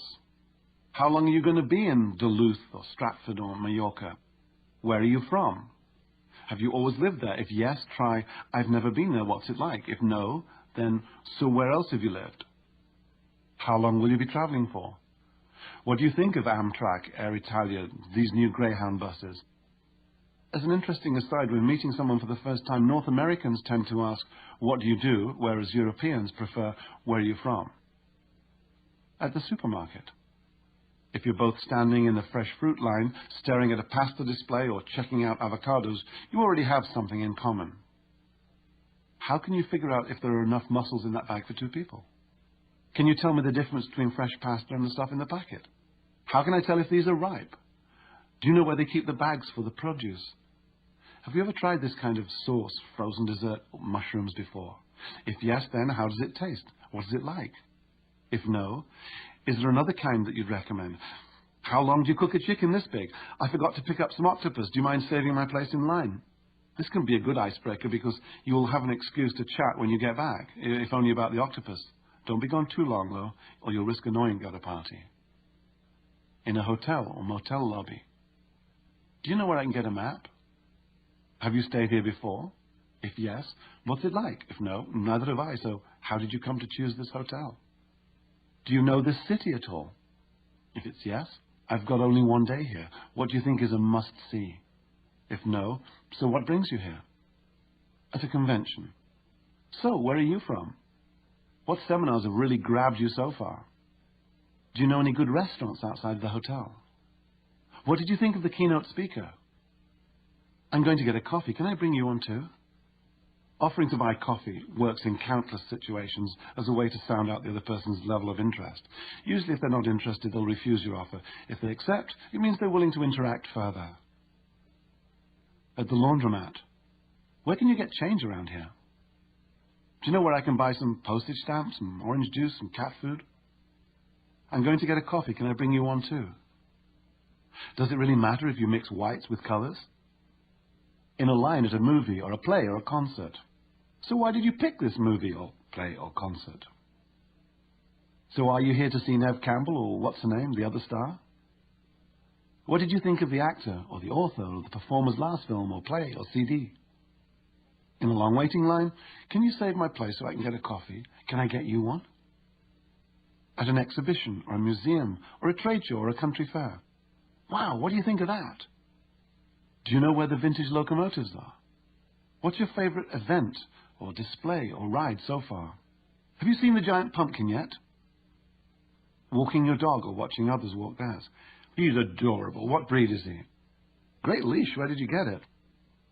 So what are Chihuahuas really like anyway? Here's a tip. Dog owners often end up socializing in public places, but don't get a dog unless you truly love animals. Running into someone you're familiar with, but have never plucked up the courage to talk to. Hi, I've got a couple of tickets to a play or a circus or a recital, and I was wondering if you'd like to join me. Hi, I'm really nervous, but I'd like to buy you coffee. In all of these situations, give the other person about 3 chances to interact. If after 3 questions or comments he or she is clearly not responding enthusiastically, don't make a pest of yourself. Disentangle graciously by saying something like, have a nice day, or enjoy the show, or enjoy the rest of your flight, or trip, or holiday, or whatever else is appropriate. Free information. It's actually easy to get free information from a stranger. This doesn't mean trying to learn someone's credit card number. What it means is learning the other person's name, interests, personal situation, and more. As you'll see, almost everybody is more than eager to give away this information if it's requested in the proper way. In fact, people will tend to follow your lead in offering information. That's why you say your name first, and the more you give, the more they will too. If you say, hi, I'm Carlos, you're likely to get, hi, I'm Paul. But if you start with, hi, I'm Carlos Garcia, you'll probably get back, hi, I'm Paul Tanaka. And if you start with, hi, I'm Carlos Garcia, I'm a friend of Gail's, Paul will probably respond in a similar way. Hi, I'm Paul Tanaka, and I work with Gail's husband. When you add information tags to your name, people tend to respond to them because you've offered them the opportunity. If they don't respond, you've at least set up the situation. They know what you want, so give them a little encouragement, a raised eyebrow or a straight out, and you will spur them on. The idea is to respectfully gather as much information as possible by first offering information about yourself. You can use this information to broaden and deepen your rapport. But this is something to get your teeth into. You're building momentum. Missed cues. Mike arrives at the train station 5 minutes earlier than usual. It's a warm, misty morning, and there are about 20 other people on the platform. Most of the usual commuter crowd hasn't shown up yet. Mike tucks his newspaper under his arm, stirs his coffee with a plastic stirrer, then turns and flicks it into the garbage can just behind him. As he moves back to his spot, he notices an auburn-haired young woman in a dark grey suit walking towards him. The woman stops about 10 feet away and sits on a bench. She carefully places her briefcase next to her and looks at her watch. Mike casts a sideways glance at her, half closing his eyes and pursing his lips slightly in appreciation. He's found himself in this type of situation almost more often than he cares to remember, eyeing someone, longing to approach her, and yet scared stiff at the prospect of making the connection. This time, he knows what he wants. He reminds himself that all he wants to do is start a conversation and get the young woman talking. His objective is not to have dinner with her tonight, not to go on holiday with her next Saturday, not to marry her by the end of the month, just to say a few words to see if she wants to be friendly. He says the most obvious thing he can think of. "Hi, do you mind if I sit here?" The woman moves slightly to her left. "Oh, I don't mind," she murmurs, and Mike sits down. "I haven't seen you at the station before," he says. "This is my first day," she responds. "I'm starting work at an ad agency in town." "The train gets pretty crowded at this time," Mike says, "but sometimes you can get a seat all the way." Mike has missed out on the free information. First day, ad agency, he should have picked up on this and used the conversation starters. Where, what, why, where, who, and how. What will you do there? Who are your main clients? Where is the agency? How did you get the job? All right, let's try it from the woman's point of view. Dorita, a website designer, is walking along the platform and sees an attractive, if rather tired-looking man seated on a bench. She sits down beside him and notices he's reading the latest P.D. James mystery. P.D. James is her favorite author. He smiles at her as she sits, and knowing that they have the book in common, she smiles back. But the man has gone back to reading. Dorita decides to plunge ahead. "So, are you a P.D. James fan?" "No," says the man. "Would you believe this is only the second mystery I've ever read?" "Why is that?" "I don't get much time for reading. I'm a resident at a hospital in the city." "Oh, well, I've read all her books. She's my favorite mystery author, although I also like Dick Francis a lot." What response can Dorita expect? The last thing out of her mouth is a series of statements, not questions. Dorita was on track with her second query, a why question, but then she ignored the free information that Joel had given her. Instead, she went on talking about herself. If she'd been listening actively, she would have followed up with, which hospital? A resident in what? Why did you pick that speciality? The where, what, and why would have led her to further conversation. Active listening. Listening is the other side of the conversation coin. As a good active listener, you must demonstrate that you're truly interested in the other person. The key to being an active listener lies in making a sincere effort to absorb what the person is saying and feeling. Listening is different from hearing. You may hear a cello as part of an orchestra, but when you actively listen to that same cello, you're consciously focused on every note and absorbing the emotion. Active listening is an active attempt to grasp and understand the facts and underlying feelings of what is being said. It doesn't mean giving up your own opinions and feelings, but it does mean that you're there to empathize as much as possible. You can show how much you understand by giving the appropriate feedback. Listen with your eyes, listen with your body, nod your head, look at the person. Keep your stance open and leaning. Encourage the other person verbally. A distinction here should be made between the parrot-phrasing school of listening and the active school of listening. Parrot-phrasing or paraphrasing involves giving back more or less what the other person has just said. Paul, how have you been affected by the terrible weather we've been having? Kathy, I love heat waves like this, but the man I'm seeing is threatening to move to Alaska without me, and I think he's actually serious. Paul, sounds like even though you love heat waves, you might have to move to Alaska if you want to stay with the man you're seeing. The active school means responding to feelings. Paul, sounds like you have some big decisions to make. Isn't it upsetting? How will you handle it? Simply put, with paraphrasing, it only sounds like you're listening, whereas with active listening, people feel that you're listening and they feel that you care. Give spoken feedback. Get inside what the other person's saying. This kind of feedback ranges from primal sighs and international grunts like, whoa, ah, ooh, all the way down to full-blown reactions like, oh, really? And then what? You're not serious. So what did she do? Any kind of encouragement is welcome in conversation. It keeps the ball rolling and shows that you're listening, even though you're not saying much. Give physical feedback. Use open, encouraging body language. Nod in agreement and use plenty of eye contact, but don't stare. Look away in thought. Sometimes looking at your hands from time to time gives the impression of participation. If you're sitting in a chair, move to the edge of the chair and look interested or enthusiastic. If you're standing, with your heart pointed at the other person, nod from time to time and look thoughtful or surprised or amused, or whatever your really useful attitude inspires as an appropriate response to what the person's saying. Give and take. With practice, easy, natural conversation will become second nature to you. Here are some handy tips to work on as you develop and improve. First, as ever, assume a really useful attitude. Be curious and show concern for others. Encourage them to talk with you by giving sincere feedback. Work toward finding common interests, goals and experiences, and communicating with enthusiasm, knowledge and interest. Face-to-face communication, establishing rapport, is all about the hunt for common ground. Futility is doing the same thing over and over again and expecting different results. Hold up your own end of the conversation. Speak clearly and deliberately. Slowing down your rate of speech will make you feel more confident. So will a low-key display of your sense of humor. It also helps if you keep abreast of current events and the issues that affect our lives. So read a newspaper every day and be up to date on what's going on in the world, the big issues at least. In my seminars, I have the participants prepare their own 10-second commercial. It's really just a way of telling others who you are and what you do in a few short sentences. But be yourself. People will like you for who you are. The more you learn to relax, the easier this will become. Talking in color. All conversation, big or small, is about painting word pictures of your experiences for other people. The more vividly you can convey these experiences, the more interesting people will think you are. Here's a serviceable description of an everyday event. We stood in line for the streetcar for more than 20 minutes. I was so fed up. There's nothing here to engage the other person's imagination. So instead of talking in black and white, learn to talk in color. Involve as many of the senses as you can in your conversation. Describe what things look like, what they sound like, and how they make you feel, and if appropriate, what they smell and taste like. Let's try that sentence again. It was amazing standing there in the silence amongst all those people. The rain had just stopped and my collar was still wet. The lights of the buildings were shining on the puddles and the hot dog vendor behind us was ringing out his... You get the idea. This is sensory-rich language, and the imagination, both yours and theirs, revels in it, because it was sensory-rich.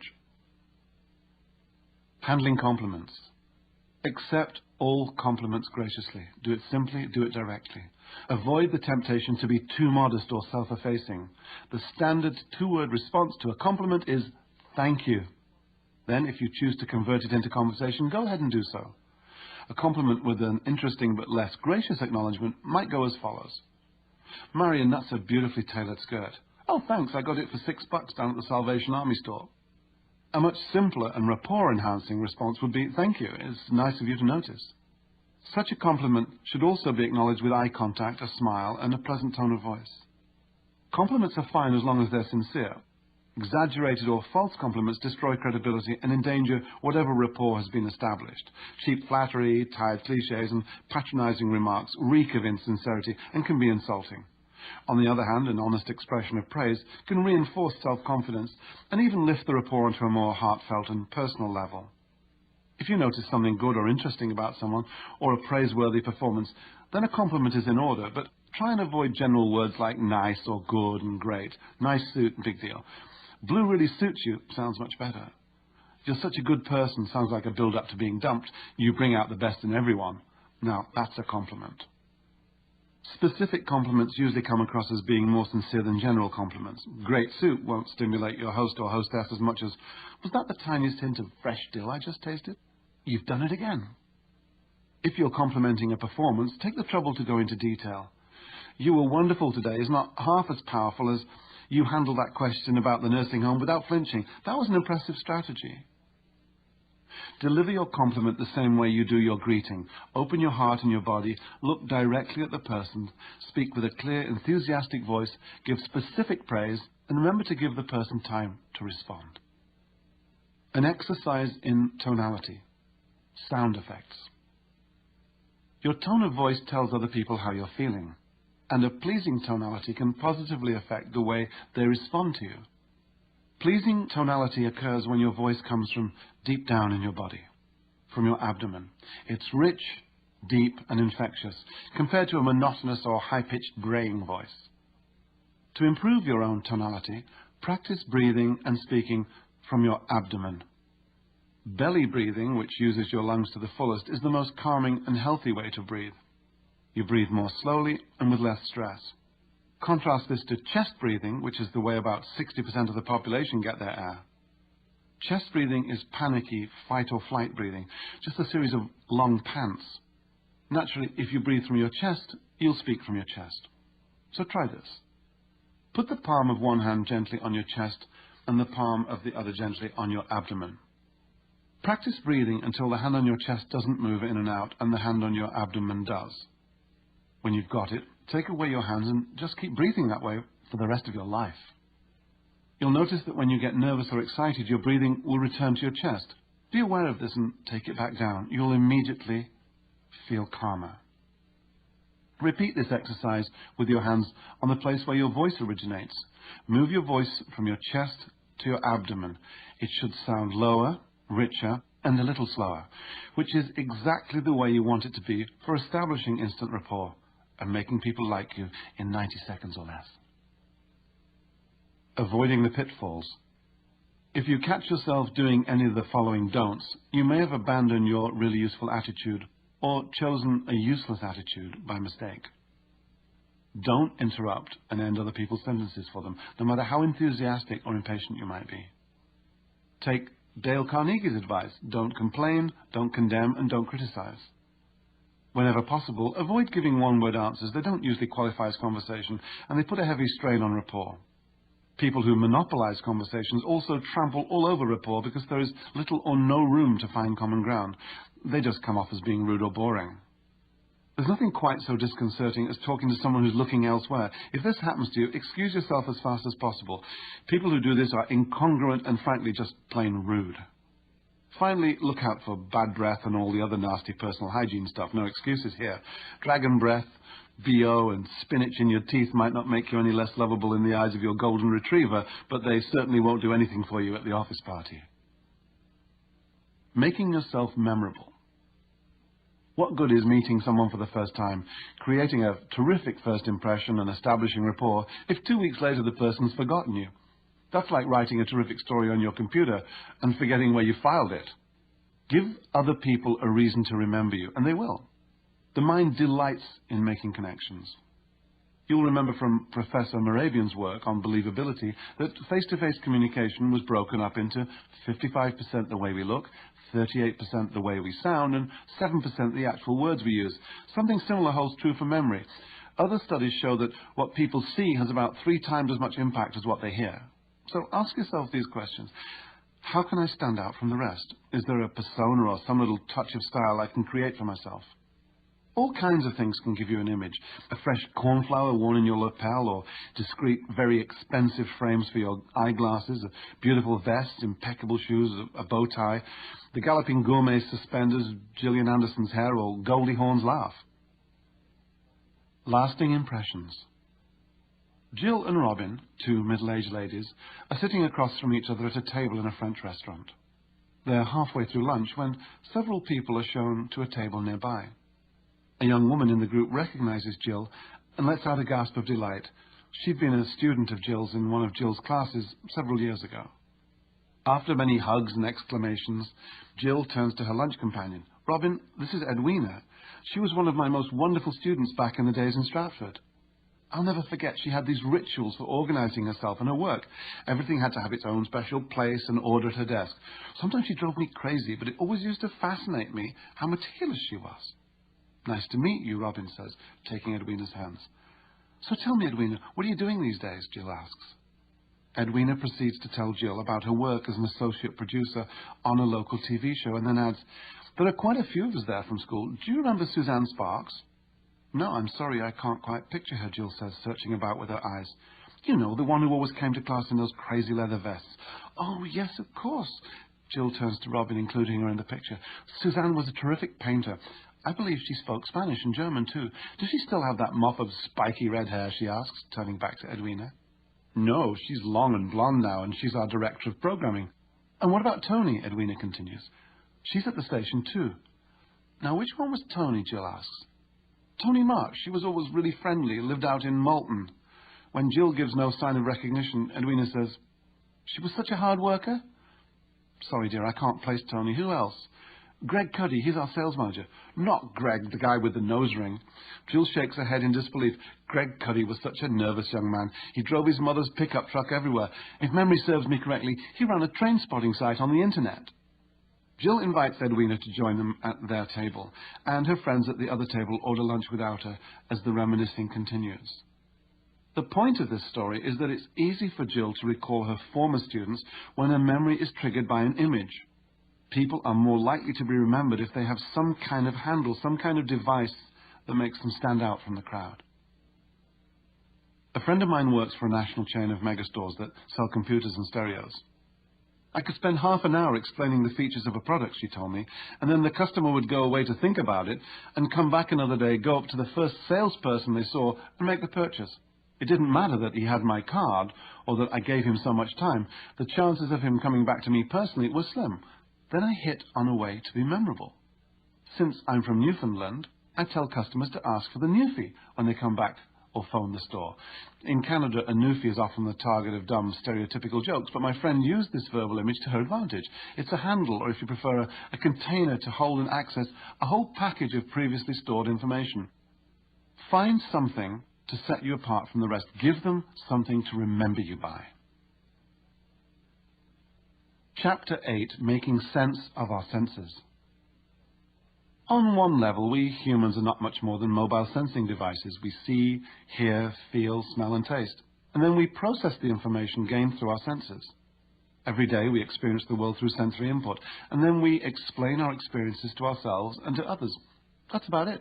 Then we go to bed and get up the next day and experience all over again. This is how we evolve.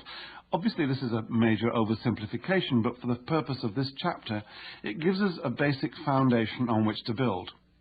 This is where our really useful or useless attitude originates.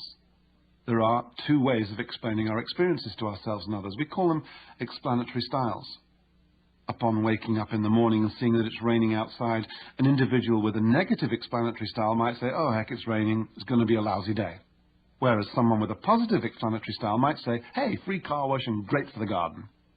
The point is that the nature of our explanation determines our attitudes, and people have differing responses to the same external reality. We can loosely categorize these responses into familiar mindsets and patterns.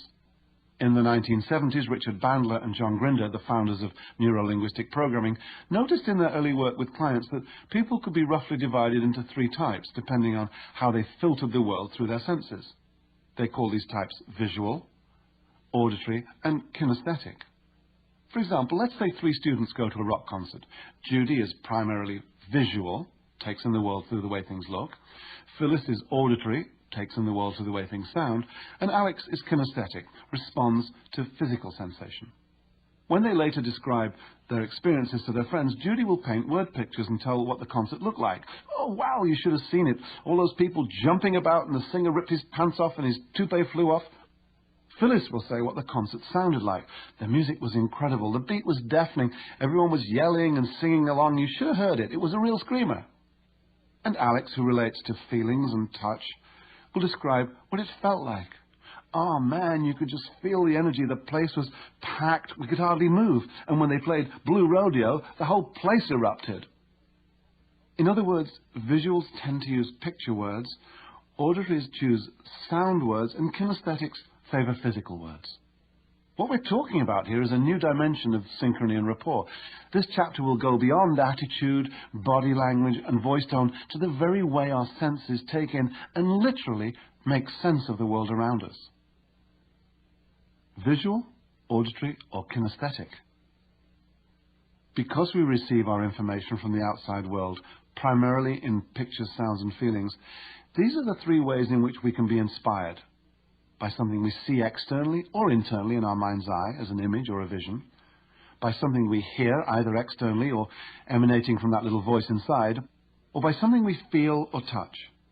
Usually it's a combination of these experiences that helps us interpret the outside world, but one of these three senses, sight, sound, or touch, tends to dominate the other two. To the untrained eye or ear, all of us look, sound, and feel just like ordinary folks. However, to the trained person, there are subtle but important differences. As you might imagine, an individual who gives primary importance to the way things look will be concerned with and influenced by appearances. Similarly, someone to whom sound is important will respond to the way things sound, and a person who experiences the world through physical sensations will be concerned with the way things feel, both internally and externally, through touch. Last year I was listening to two politicians being interviewed on the radio. They were both thinking of running for the leadership of their party. When the interviewer asked them to voice their plans, one said, quite thoughtfully, "I'm leaning heavily toward giving it a shot." The much quicker response from the other man was, "Now that we have a clearer view of the future, I can see the possibilities." The interviewer responded, "Sounds like you're both ready to announce your intentions." Well, what do you reckon? Can you grasp the distinction? The interviewer, using phrases like voice your plans, announce your intentions, was possibly auditory. In all fairness, that would be natural language to use on the radio, but still, a surprising number of radio hosts turn out to be auditory. The first aspiring leader used physical language, lean heavily, give it a shot, and spoke deliberately, indicating a kinesthetic inclination.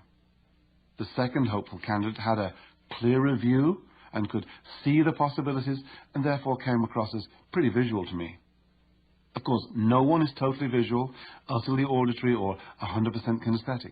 Naturally, we're a mixture of all three, yet in every person, one of these systems, rather like left or right-handedness, dominates the other two.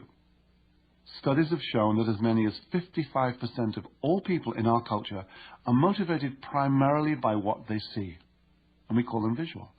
15% by what they hear, we call them auditory, and 30% by physical sensation. We call them kinesthetic. Grab a pencil and let's try a self-test. Let's determine what's your favorite sense. Where would you place yourself among visuals, auditories, and kinesthetics? Like many people, you'll probably say, "Oh, I'm visual for sure," but you might be in for a big surprise. Let's try this test to see how you tune into the world. Choose only one answer, A, B, or C, from each question, and note your answer on a piece of paper. Question 1. If only 3 rooms are left at a beach resort, I'll choose the room that offers A, an ocean view but lots of noise, B, sounds of the ocean but no view, and C, comfort but lots of noise and no view.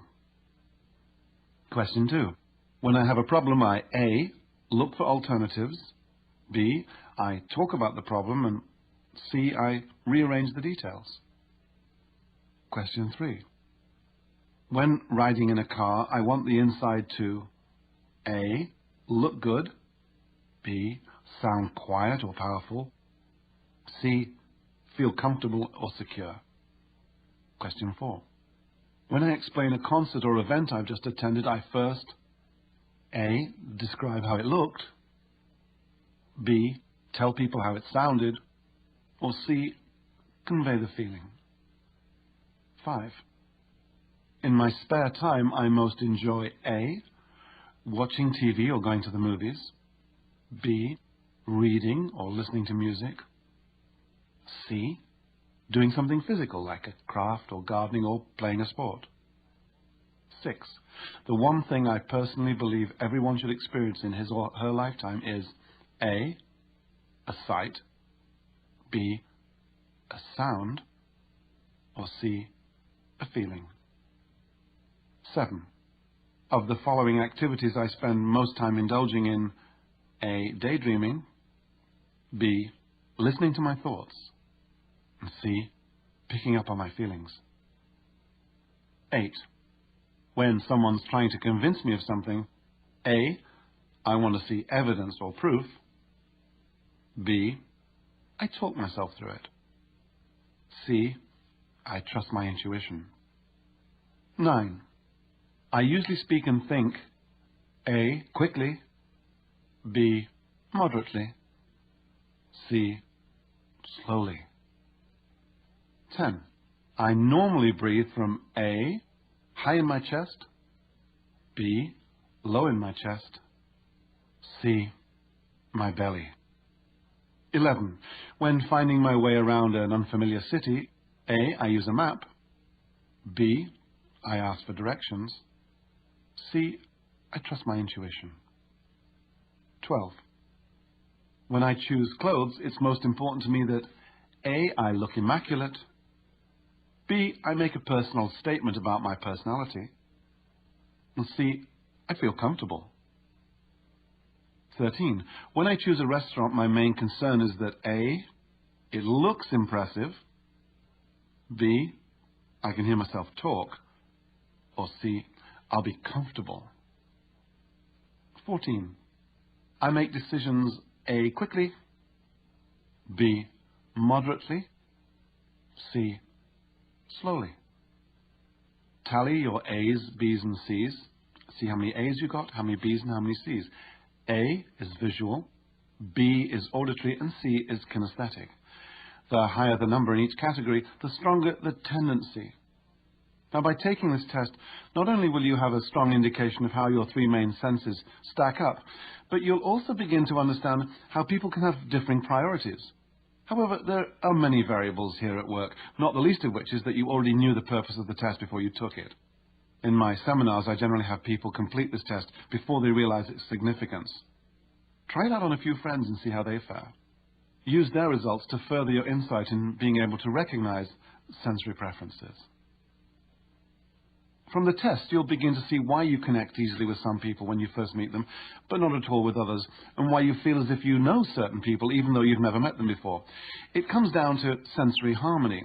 When two visuals meet, they're familiar to each other because they see things the same way. This doesn't mean they agree, and express their experiences in the same way. The same goes for two auditories or two kinesthetics.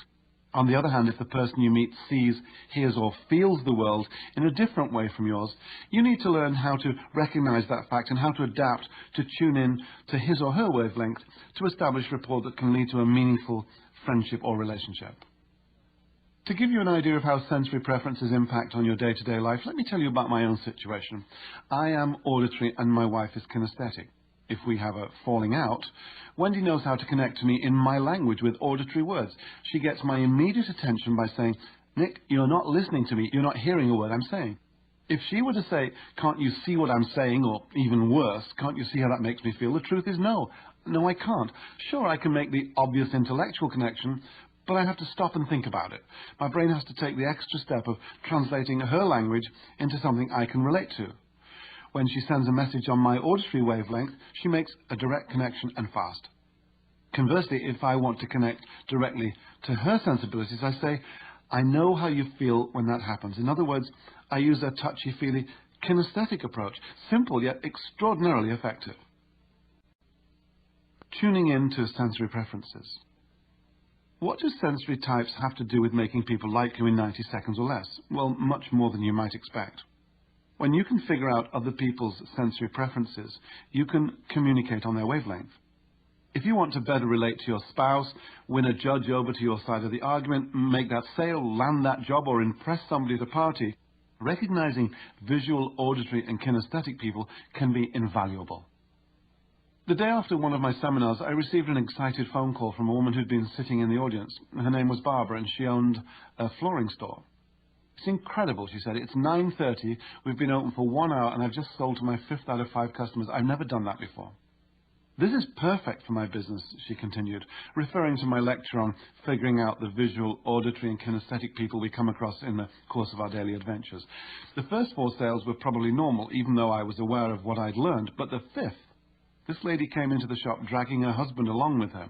It was obvious he didn't want to be there, but I figured out immediately that he was a feeler, he was kinesthetic, and within 30 seconds, he was on his hands and knees feeling the carpet, and they bought it. I just knew that if I'd have said to him, imagine how this will look in your house, he couldn't do that because he's not visual.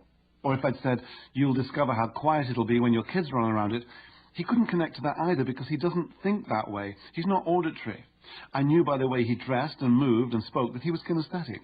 So I said, just feel it. And he did, just like that. He got down on the floor and felt it. Find out what you're getting. Change what you do until you get what you want. These are the F and C in our KFC. Figure out which sense a person relies on most and change your approach to take this into consideration.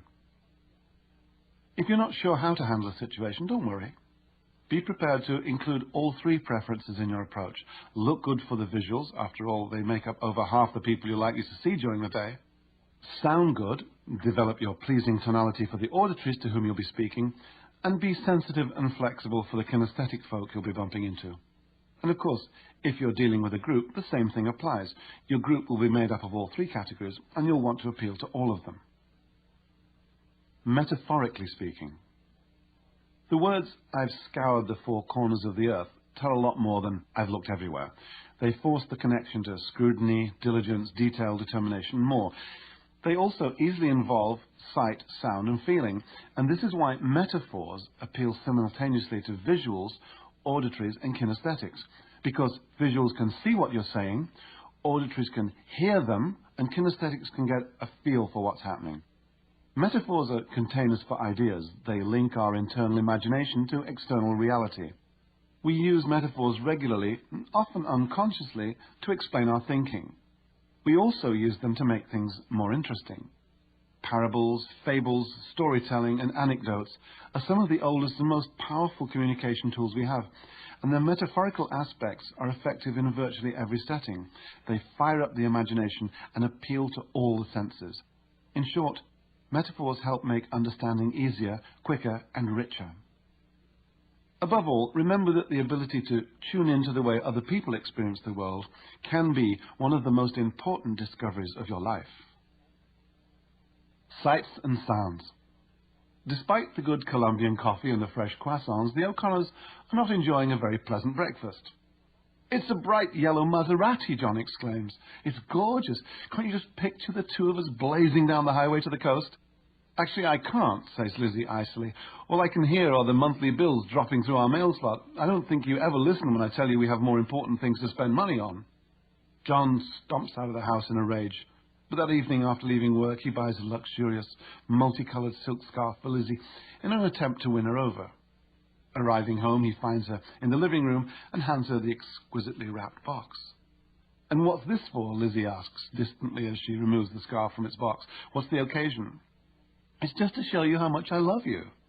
A scarf doesn't tell me anything, Lizzie snaps and walks out of the room. John slumps down on the couch, slowly winding the expensive scarf around his hand and tightening it until his fingers throb with pain. What happened here? Well, John is visual. He makes sense of the world primarily through what he sees. The yellow Maserati, his picture of them in the car, the multi-hued scarf. But Lizzie's auditory. She hears the car bills dropping through the mail slot. She doesn't think John listens when she tells him something. Can this marriage be saved? You bet. A pair of concert tickets to Lizzie's favourite band. Something that appeals to her ears would sound much better to her. Here's how John could have handled it had he been more sensitive to the way Lizzie hears the world. I'm really sorry, Lizzie, John would say in a soft, pleasing voice, after giving her the tickets. He uses auditory words with his wife. I'll tell you what, let's put some harmony back in this house and talk it through a bit. Does that sound okay to you? Lizzie nods, taking in the suddenly more acceptable words and the meaning they convey.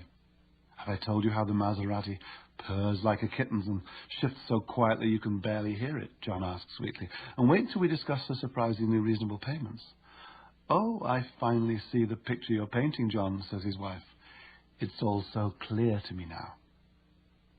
A few months ago, I gave the opening address at a home builders convention.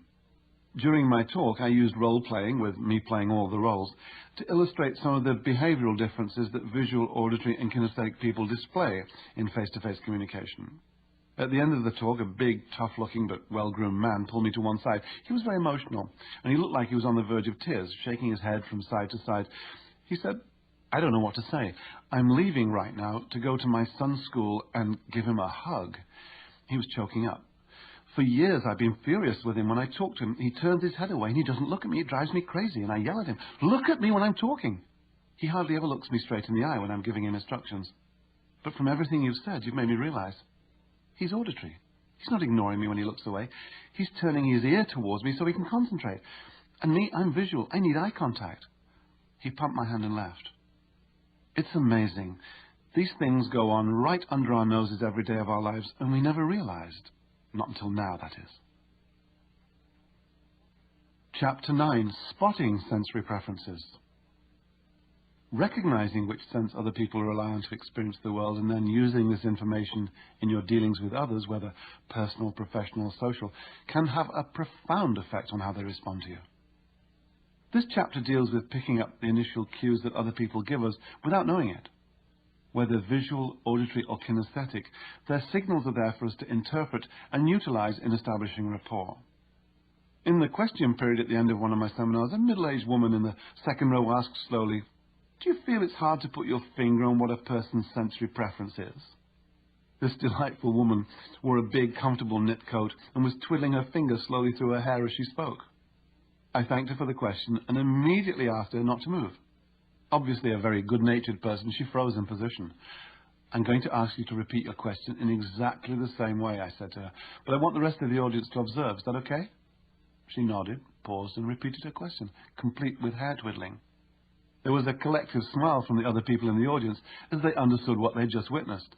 Then the lady herself looked up to the top of her head and chuckled. Her choice of the words "feel," "hard," and "put your finger on," her easy way of speaking, her comfortable coat, her slightly full figure, and her habit of playing with her hair were quite the giveaways. She had dropped enough clues to give the whole audience a strong indication as to what this woman's sensory preferences might be. You weren't there, but what sense do you think she most relies on? You're right on if you said kinesthetic. TV giveaways. TV talk shows are a great place to brush up on your sensory preference spotting talents. The late shows, where everyone tends to overdress, are usually not the best venues for this exercise. Far better are the interview shows with hosts like Charlie Rose or Larry King, or local talk shows where people are more themselves. Turn down the volume and try to figure out through physical appearances, hand gestures, eye movements, and clothing whether the person is visual, auditory, or kinesthetic. Then turn up the volume and listen to the words, the pace of speech, and the tonality of the voice. You can do the same with radio interviews. Concentrate on the words. Radio talk shows are a mine of information about sensory preferences, and you can practice while you're stuck in traffic. Take it slowly. Have fun. Sensory preference profiles. Each group displays subtle differences in physical and mental makeup. These are definitely not hard and fast distinctions. They're simply indicators. Visuals, auditories, and kinesthetics can come in all shapes and sizes. We're dealing with people here, unique individuals with unlimited beliefs and values, opinions and talents, shades and sparkles, innuendos and dreams. But each one is different, yet deep down there are fundamental similarities. Find a person who strongly favors one sense in a number of areas discussed in this chapter, and chances are he or she will be signaling a personal sensory preference. Here's a quick tip. Visuals usually talk very fast. Kinesthetics tend to talk slowly, and auditories fall somewhere in between. As you become aware of the differences among these three groups of people, visual, auditory, and kinesthetic, what seems subtle at first will become more and more obvious to you. Perhaps you've had the experience of buying a new car. Let's say you bought a nifty little blue Miata. Very unique. Well, not quite. Suddenly, blue Miatas are everywhere, whereas before you only noticed them once in a while, you start to see them all over the place. Of course, these cars were there all the time. They just held no interest for you. When you become more accomplished at distinguishing one person from another, the same thing will happen. The distinctions will reveal themselves before your eyes, and yet they've been there all the time. Visuals. Visual people care a lot about how things look. They need to see proof or evidence before they take anything seriously. Being visualizers, they tend to think in pictures and wave their hands around, sometimes touching their pictures when talking. When I say think in pictures, if I were to ask you where the milk is in your refrigerator right now, you had to make a picture to do that. Pictures come quickly to their mind's eye, so they think clearly. This makes them the fast talkers among us. Sometimes they're the ones with monotonous voices. Visuals frequently look up to the left and the right when they speak. When it comes to their wardrobe, they tend to be snappy, impeccable dressers who put a lot of work into looking good and surrounding themselves with good-looking stuff. Physically, because they're concerned with appearance, they aim to be trim and tidy. When they stand and sit, their body and head will usually be upright with good body posture. You'll find visuals working where confident, fast decisions are needed or where specific procedures are to be followed. They want to have control because they probably have some kind of vision of how things should be. Many, but definitely not all, visual artists fall into this category. Auditories. Auditory people respond emotionally to the quality of sound.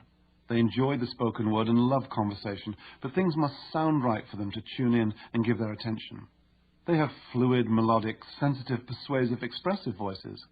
Auditories move their eyes from side to side as they talk and gesture somewhat less than visuals, but when they do, it tends to be from side to side, like their eye movements. When it comes to clothes, they think they're snappy dressers. They like to make a statement with their clothing, and sometimes they don't quite make it.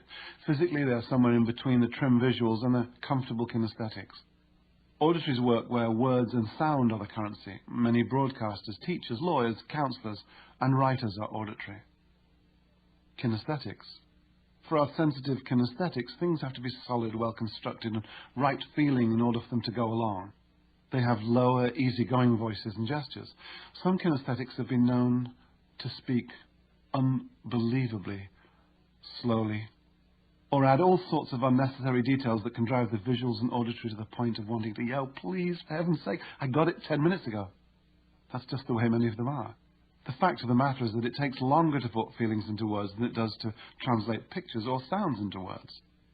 When they speak, kinesthetics will look down towards their feelings. They enjoy the way things feel. They like textured clothing and quiet tones. Any man with permanent facial hair may well be kinesthetic. You'll find kinesthetics in hands-on positions, plumbers, electricians, carpenters, product salespeople, and workers in the arts, medicine, and the food business. Physically, there are two kinds of kinesthetics. In one group are the athletes, dancers, emergency services, and tradesfolk, the super fit types for whom the physicality of touch and contact are paramount. In the other group are the sensitive, laid-back, down-to-earth, big-hearted types who may have a higher proportion of fuller bodies among their number. Matches and mismatches. You can probably see for yourself that the chances of establishing a loving relationship with someone like you are high. But is this always a good idea? Well, yes and no. If you want to spend your life with someone very much like you, then yes. But what if you want some sparks and excitement? I'm frequently asked whether there's any validity in the age-old aphorism that opposites attract. The answer is yes, they most definitely do. But how and what do they attract? First, let me say that this book is about establishing rapport and making people like you. If rapport and liking lead to friendship and romance, that's up to you. I like and trust and care about a lot of people, but they're not all my friends and they're definitely not my partners. Falling for someone emotionally is more complex.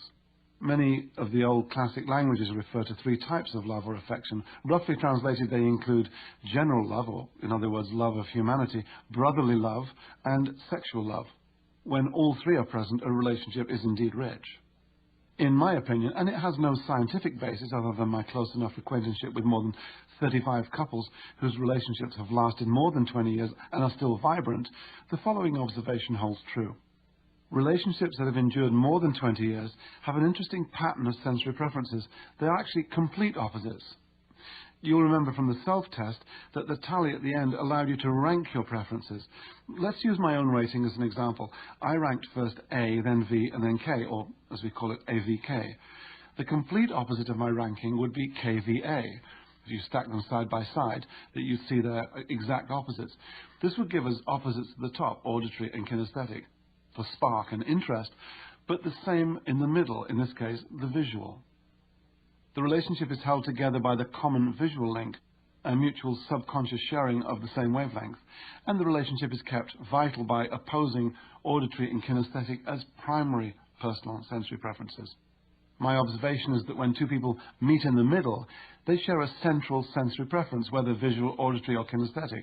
And it's that bond which will get them through the rough times and add sparkle to the good times. But any shared preferences, be they primary, secondary, or tertiary will work in the favor of the relationship when the going gets tough. Verbal cues. There are no fixed rules here, except that the people you meet will tend to reveal how they change their experiences into words by the type of words they use. Listen for these words and take them into account when you set out to establish rapport.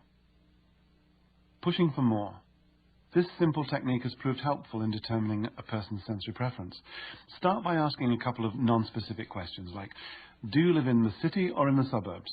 Followed up after the response by, do you like it?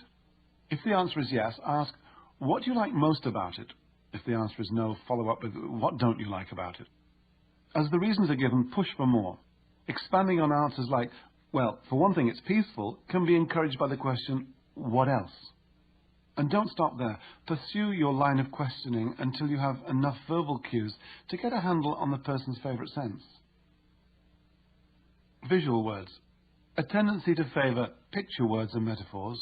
If we look more clearly, the difference is like night and day, may be a strong indication that the person relies mainly on visual sense.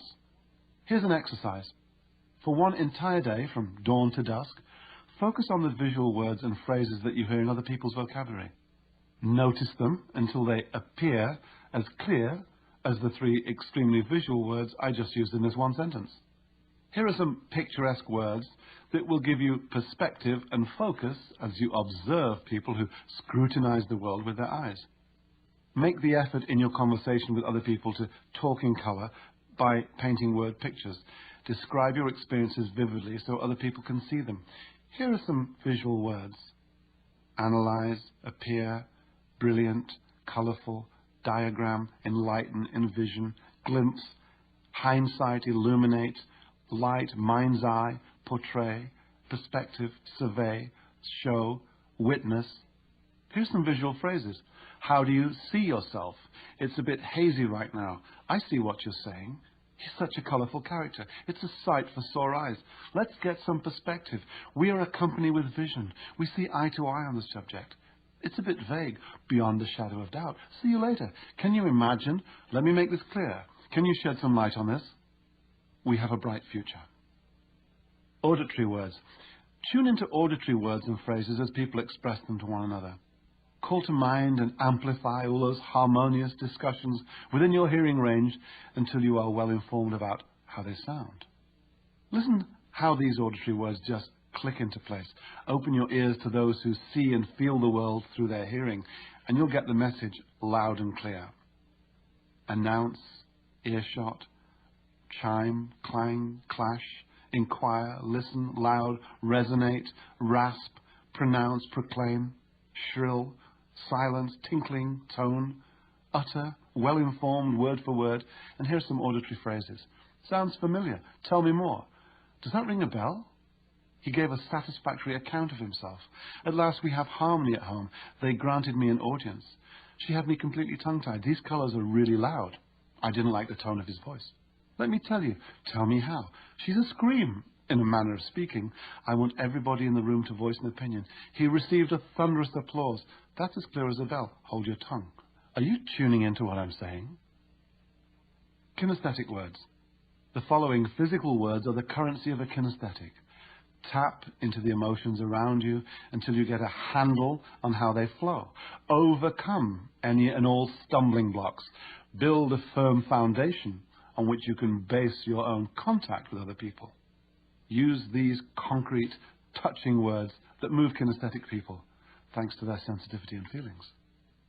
Boils down to, catch on, come to grips with, I have a hunch, light-headed, make contact, sort out, squeeze, stretch, support, tap into, throw out, topsy-turvy, underhanded, warm. And here are some kinesthetic phrases. How do you feel about? There were a few stumbling blocks. I'll get in touch with her. It slipped through the cracks. I'm all shook up. I'm not following you. Let's sort things out. Get a load of this. Can you pull some strings? She came to grips with the problem. I can't handle the pressure. He's a pain in the neck. Stay in touch. Hang in there. I can't put my finger on anything concrete. Start from scratch. Walk me through the ceremony one more time. I feel cool, calm and collected. Let's explore the possibilities. IQs. Over the years, I've shot more fashion magazine covers with more models in more countries than I can remember, and frequently the model's first language was not English. When all you have to work with is a face, neck and shoulders, and of course the extraordinary talents of hair, makeup and fashion stylists, you soon realize that besides subtle tilts and leans, most of the innuendo suggested by this kind of close-up comes from facial expressions, from eyes and mouth. When you want a model to smile, you don't tell her to smile, you make her smile. To initiate eye movements, there were always a few code words that seem to work in any language. When you want your subject to look up and to the side, it's enough just to say, dream, and up go the eyes to one side or the other. Words such as secret or telephone will send the eyes sideways toward the ears, and if you say sad or romantic or thoughtful, the eyes will normally go down to the left or to the right. Once again, the originators of Neuro-Linguistic Programming had observed this phenomenon of eye movements and codified them into an interesting paradigm. On the basis of their findings, we can think of the human eyeball as a six-way switch that must be flicked into any one of 6 positions as it searches for information, each position activating a sense, sometimes to remember, sometimes to create an answer. If you ask a man to tell you the color of his favorite shirt, you may see him look up and to his left as he pictures the shirt before he gives you the answer.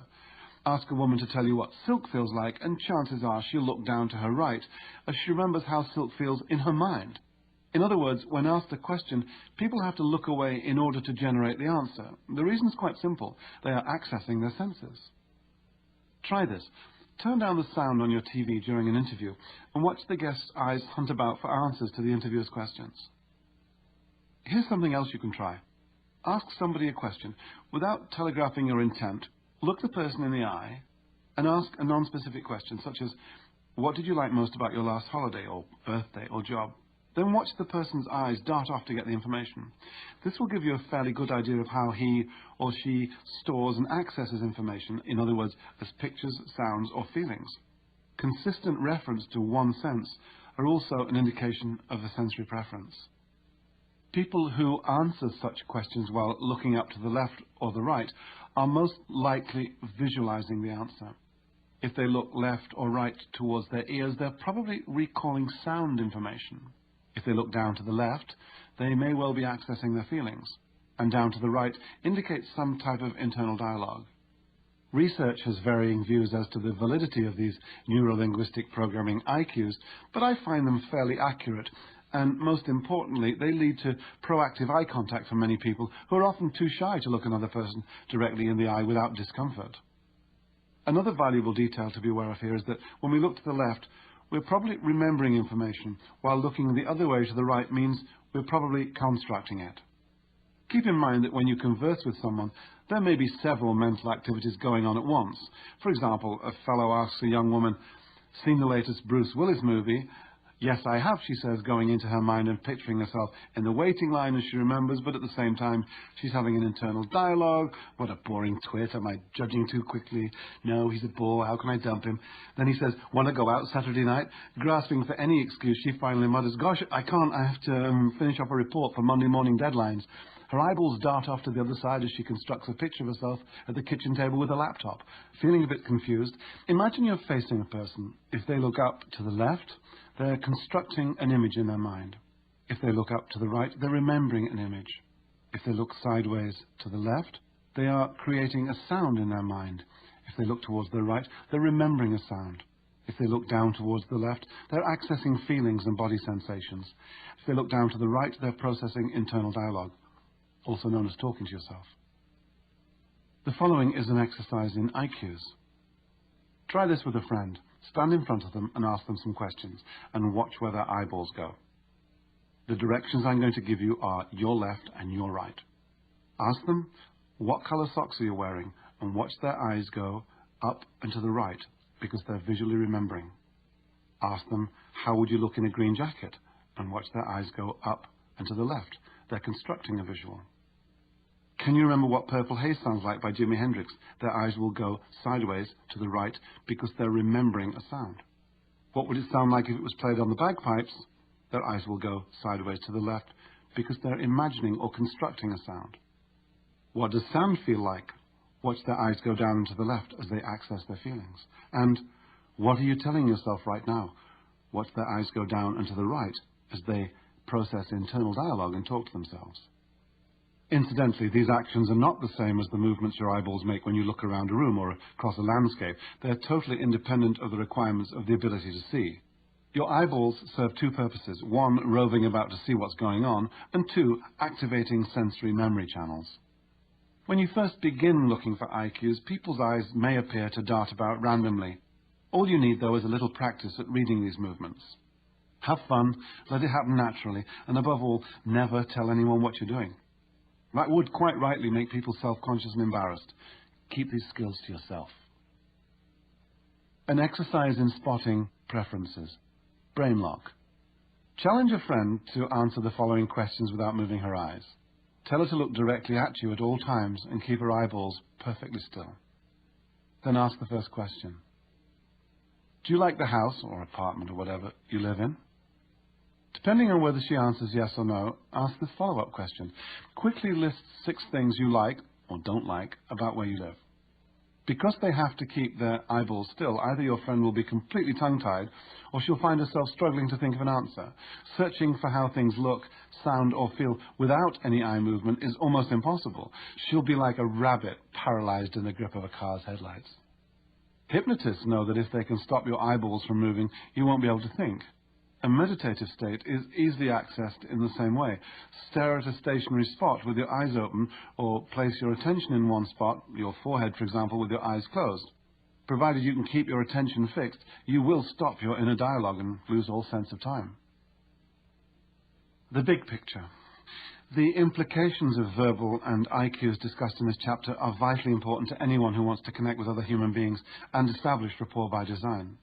When you learn to recognize which type or group a new acquaintance belongs to, you'll be able to communicate with him or her on a more appropriate wavelength, be it visual, auditory, or kinesthetic. In this way, you'll be hours, sometimes years ahead of where you would have been if you'd not known how to figure out an individual's sensory preference. Developing a knack for detecting sensory preferences means paying close attention to others, and this alone makes you actively more people-oriented. Ingrid's hard-earned vacation. It's her 40th birthday and Ingrid has decided to treat herself to an all-inclusive holiday in Portugal. She's wandering through her neighborhood mall when she discovers a travel agency that she hadn't noticed before. There she meets Sheldon, who runs the place, and tells him of her exciting plans. I just feel I need to get away and pamper myself at long last, Ingrid says to Sheldon as she sits down in a chair facing his desk. She smooths out her dress over her knees and looks down to her right. I'm under so much pressure at work that I really feel I need to unwind. Sighing, she crosses one leg over the other, leans forward and shakes her head slightly. The tension at the office is eating me alive. Sheldon is delighted. An obvious sale sitting right there in front of him. He leans back in his chair, opens his arms wide, then slaps his hands together sharply and smiles at Ingrid. Oh boy, he says, have I got the dream vacation for you. He rifles through a pile of brochures on his desk. Just feast your eyes on this. He hands Ingrid a colourful brochure, plastered with the usual palm trees and bright blue skies. Then he continues his pitch without waiting for her reactions. Looks fantastic, eh? Check out the colour of the water. Brilliant turquoise. Look at those cute villas and their red tiled roofs. And can't you just picture yourself on that long white stretch of beach? He looks up and to his right, just imagining the view. Ingrid slides back into her chair, her heart sinking. Somehow, despite the gorgeous pictures in the brochure, despite Sydney's passionate descriptions, Portugal feels farther away than ever. What's the problem? By now you guessed it. Ingrid understands the world through her feelings. Look at her words. She feels that she wants to pamper herself. She longs to unwind from the pressure and the tension at the office. Her language, intonation and gestures are a giveaway. She looks down towards her feelings. What counts most to Ingrid is the way things feel. If Sheldon had been watching for cues, he would have gently led her towards a feeling of confidence and anticipation and warmth. Okay, Ingrid, he would have said. I follow you. I know what you mean about pressure. I have just the place for you. I've actually been there myself. The sand is soft and warm. Oh, the feel of those gentle waves as they break over you and around you. And the beds in these particular villas are amazingly comfortable and cool. He would have accessed the same channel that Ingrid has been tuned into for the past 4 decades. Sheldon should have taken the 4 steps of rapport by design to connect with his customer. 1, adopting a really useful attitude to lead her towards his goal. 2, synchronizing her body language and voice tone during their conversation. 3, using open questions and actively listening for her responses. And 4, picking up on all the clues to her preferred sense along the way. The clues I've given you towards spotting sensory preferences are of course generalizations, but when several of these generalizations point in the same direction, the chances are pretty good that you've discovered the primary way a person perceives and filters the world. This will be your most effective tool in establishing rapport and connecting with others. Chapter 10, Putting it all together. People are drawn to one another and are eager to connect, to be liked. Successful communicators don't go out into the world every day loaded up with skills and techniques. They go out and take what they do for granted. It's in the letting go that the people, things, and events in your life flow easily. This is the difference between those who struggle and get nowhere and those who appear to do very little and have everything. The more you act upon what you've learned here, the more you will effortlessly just assume rapport with other people. But of course you must practice, but soon it will be as natural as riding a bike or swimming, 2 other skills you only accomplished on the day you let go of worrying and had faith. This book is about connecting with your greatest resource, other people. It's about establishing rapport with them as you join together mentally. You've seen that rapport is the link between meeting and communicating, and how the quality and depth of rapport you establish can affect the outcome. Rapport can happen naturally or by design. We've looked at the meaning of communication as the response you get, and how, in order for your communication to achieve its desired outcome, a little KFC can go a long way. In fact, not just in communication, but in all the areas of your life where you want a positive result. The basic template for greeting someone new is open, eye, beam, hi, and lean. You're first with the open body language, eye contact, smile, and hi, and the lean sets you up for synchronizing. You can remember that when you point your heart at another person, you convey your openness. You can choose your attitude. A really useful attitude is paramount to how others perceive you and how you feel about yourself. You know that your attitude keeps you congruent or believable according to the 3 V's of communication. In other words, when you have a really useless attitude like anger, you look angry, you sound angry, and you use angry words, all unappealing. Conversely, it's easy to make yourself likable when you adopt a really useful attitude. Let's say welcoming, because you look welcoming, you sound welcoming, and you use welcoming words, and it's attractive. We've covered body language, open and closed, and seen how, along with facial expressions and gestures, it makes up 55% of what other people get from us. That's why it's so valuable in synchronizing for rapport by design. When we say, I like you to someone, what we really mean is, I am like you. In rapport by design, we don't wait hopefully to see if we have things in common. We move straight into synchronizing the body language, the voice tone, and the words of the person we're meeting. We know that we have unconsciously been synchronizing emotional feedback all our lives from the people who have influenced us, our parents, our peers, our teachers, and so on. And therefore, it's easy and natural to synchronize other people in order to make them feel comfortable with us. In terms of talking with a new acquaintance, we've seen that questions are the generators of conversation, and they fall into 2 categories, open and closed. Open questions open people up, and that's the goal of conversation. You know that giving physical and spoken feedback will keep the ball in play. Conversation is about describing your experiences to others, and the more colourfully you can do it, the more you can talk in colour, the better they can imagine and share your experiences, and as a consequence, increase the bonding and rapport you are creating by design. You have learnt, to your surprise and delight, that every person you meet or already know presents you with a sensory puzzle. Do they prefer to connect on a visual, an auditory, or a kinesthetic wavelength?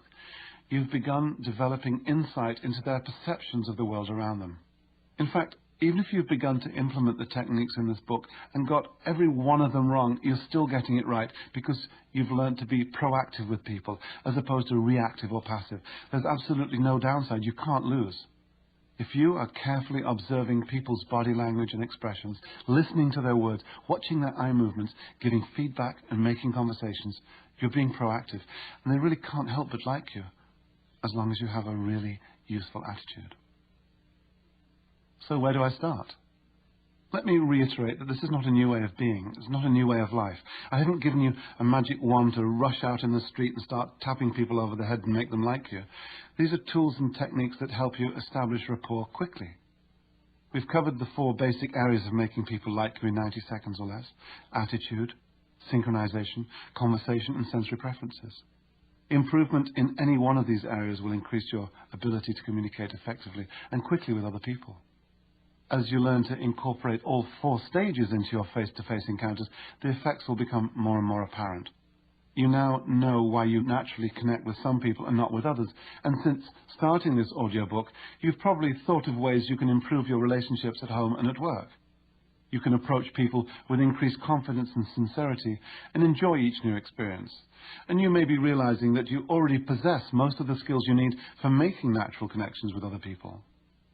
The more you use the many tools we've shared throughout this audiobook, from the image you project with a really useful attitude to the sincerity and charisma you impart in your greeting, from the comfort and empathy generated by synchronizing to the ability to recognize which sense a person most relies upon, the more you'll be able to establish rapport with ease and make people like you in 90 seconds or less. If I had to assign a priority to these 4 aspects, a really useful attitude stands alone in its power to generate good feelings in yourself and in others. Attitude is infectious and obvious, and it precedes you. Your attitude carries the coherent focus of your body language, your voice tone, and the words you use. You will notice an immediate improvement in your rapport skills the moment you begin to manage your attitude. On the flip side, if not properly managed, your attitude will work against you, and just as fast. Attitude can either attract or repel. Next, without doubt, is the amazing power of synchronizing. As you've seen, synchronizing is part of our natural makeup, and it's what we already do unconsciously with those people we like. When you meet someone and you want to establish quick rapport, start synchronizing immediately. It may feel odd at first unless you've done the exercises on synchronizing, in which case you'll wonder how you ever got along without it. 1 or even 2 days are ample to become proficient or even brilliant in this department. After all, you've been doing your whole life in one way or another with the people who are close to you. As your conversation skills improve and you encourage the other person to do plenty of talking, you'll find yourself having time to make observations about sensory preferences. Let this come gently. Do you remember those magic eye books from the early 90s? You'd gaze at some weird-looking picture and slowly, eventually, your eyes would refocus and you'd see a picture in 3D. Well, discovering sensory preferences is a bit like that.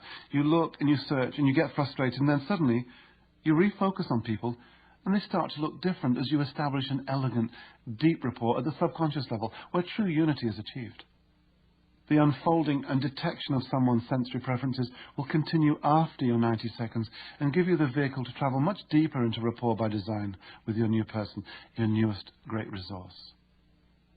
So, you're at a conference and you've just met Sylvie Claroux, head of the department you'd like to work for. The connecting is smooth, warm, sincere and respectful. Your really useful attitude and openness made for a perfect greeting. Although there are 7 people at the meeting, you synchronize her body movements, but with no excess eye contact.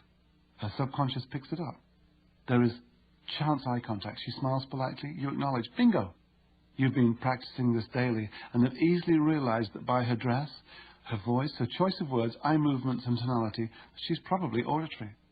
When you speak, you synchronize her voice tone and use auditory words. Well, that sounds great. Everybody on the team has voiced an opinion. How can this stranger not like you when you look, sound and move so much like her? At the break, you get her to one side. I'd like to hear more about the proposal, you begin. Haven't we met before, she asks. I think she likes you, whispers the little voice in your head. Assuming rapport. As I write this book, I assume I like you, the listener. I assume I need you, and I assume you need me. And what's more, I assume I'm right. This is what gives me the confidence to keep on going. We need each other. That's the real basis for our rapport. And here we are connecting. We can harness the power of imagination to make useful assumptions. We receive so much information from our five senses that we can't possibly process it all consciously. Instead, it gets sorted into three separate lots. The main batch of information you actually delete from your conscious. For example, you weren't aware of your left foot until I just drew your attention to it, and you probably haven't got a clue how your fingernails grow. The second batch, you distort. You feed into your imagination and play around with it, imagining your upcoming vacation or getting paranoid about the battery in your smoke detector, that sort of thing. And the third batch is stored away under the heading of generalizations or assumptions. When you've seen one frying pan, you can make a fair assumption that that big metal thing on your neighbor's stove with the long handle and the sizzling pancakes in it is also a frying pan. You don't have to find out all over again what it is. Your brain will make a generalized assumption, but assumptions at their best are great for learning, but at their worst, they lead to bias, unfair, limiting, and even dangerous fantasies. If your imagination has been distorting information in the past to scare you away from people, all I ask is your understanding that your imagination is tricking you into making negative assumptions about people based on past experience. In this case, your imagination is running the show, and the score is imagination 1, you 0. Get your imagination under control. See it for the fun vehicle it is, and use it to install some really useful assumptions. Here are a few to get you going. After hearing them, close your eyes, as long as you're not driving, and see what they will look, sound, and feel like. Assume rapport and trust between yourself and other people. Assume that you'll like them and they'll like you. Assume that what you'll be doing with other people, connecting, synchronizing, etc., will work. Assume that others will give you the benefit of the doubt, and you'll do the same for them. Assume that what you've learned from this audiobook will work for you because it's worked for thousands of other people. Assume that you're making a difference in the lives of the individuals you meet. Assume that this difference is for the better, not just in their lives, but also in your community as a whole. Assume that a connected community is a place where we encourage, uplift, and promote each other. People who connect live longer. People who connect get cooperation. And people who connect feel safe and strong. People who connect evolve. Together we rise and fall. Together we sink or swim. Together we laugh and cry. And when all is said and done, it's people that make the hard times bearable and the good times much, much sweeter. In closing, here's a modern-day parable. Lately, I've been giving a lot of talks to high school students. Many of them are looking for part-time or summer employment, and they need to sharpen their job-seeking and people skills. I'll never forget one particular student who sullenly interrupted my talk. "Hey man, I've gone to a lot of job interviews and they never hire me," he griped. "I tried at the grocery store, the drugstore, and an office." Other students around him began to snicker. The reason was pretty clear. The young man was wearing torn army pants, a t-shirt with the words "Rancid" splashed across the front. That's the name of a thrash punk band. His left ear was pierced in 3 places, and he had a nose ring too. But even more to the point, he sported a bright green mohawk that stood up 6 inches high on his otherwise shaved head. "What do you want?" I asked him. "Well, a job. What do you think?" "Have you thought of changing what you're doing to get it?" He glared at me, his arms crossed tightly over his chest. "Changing what?" "Well, how about the way you look?" I asked. "No way, man. If they don't like how I look, that's discrimination." "Look, I see your point," I said. He was obviously visual. "But we both know how the world works. So what do you want? The job or the haircut?" There was a long silence. Finally uncrossed his arms and rolled his eyeballs upwards. "Well, the job, I guess," he muttered. Some of the other students laughed good-naturedly. Then slowly he began to laugh too. Then we all laughed, because, you know, that's what it's all about. This book is about connecting with other people, because other people are our greatest resource. We can't live without other people. We can't die without other people. When other people like you, they see the best in you.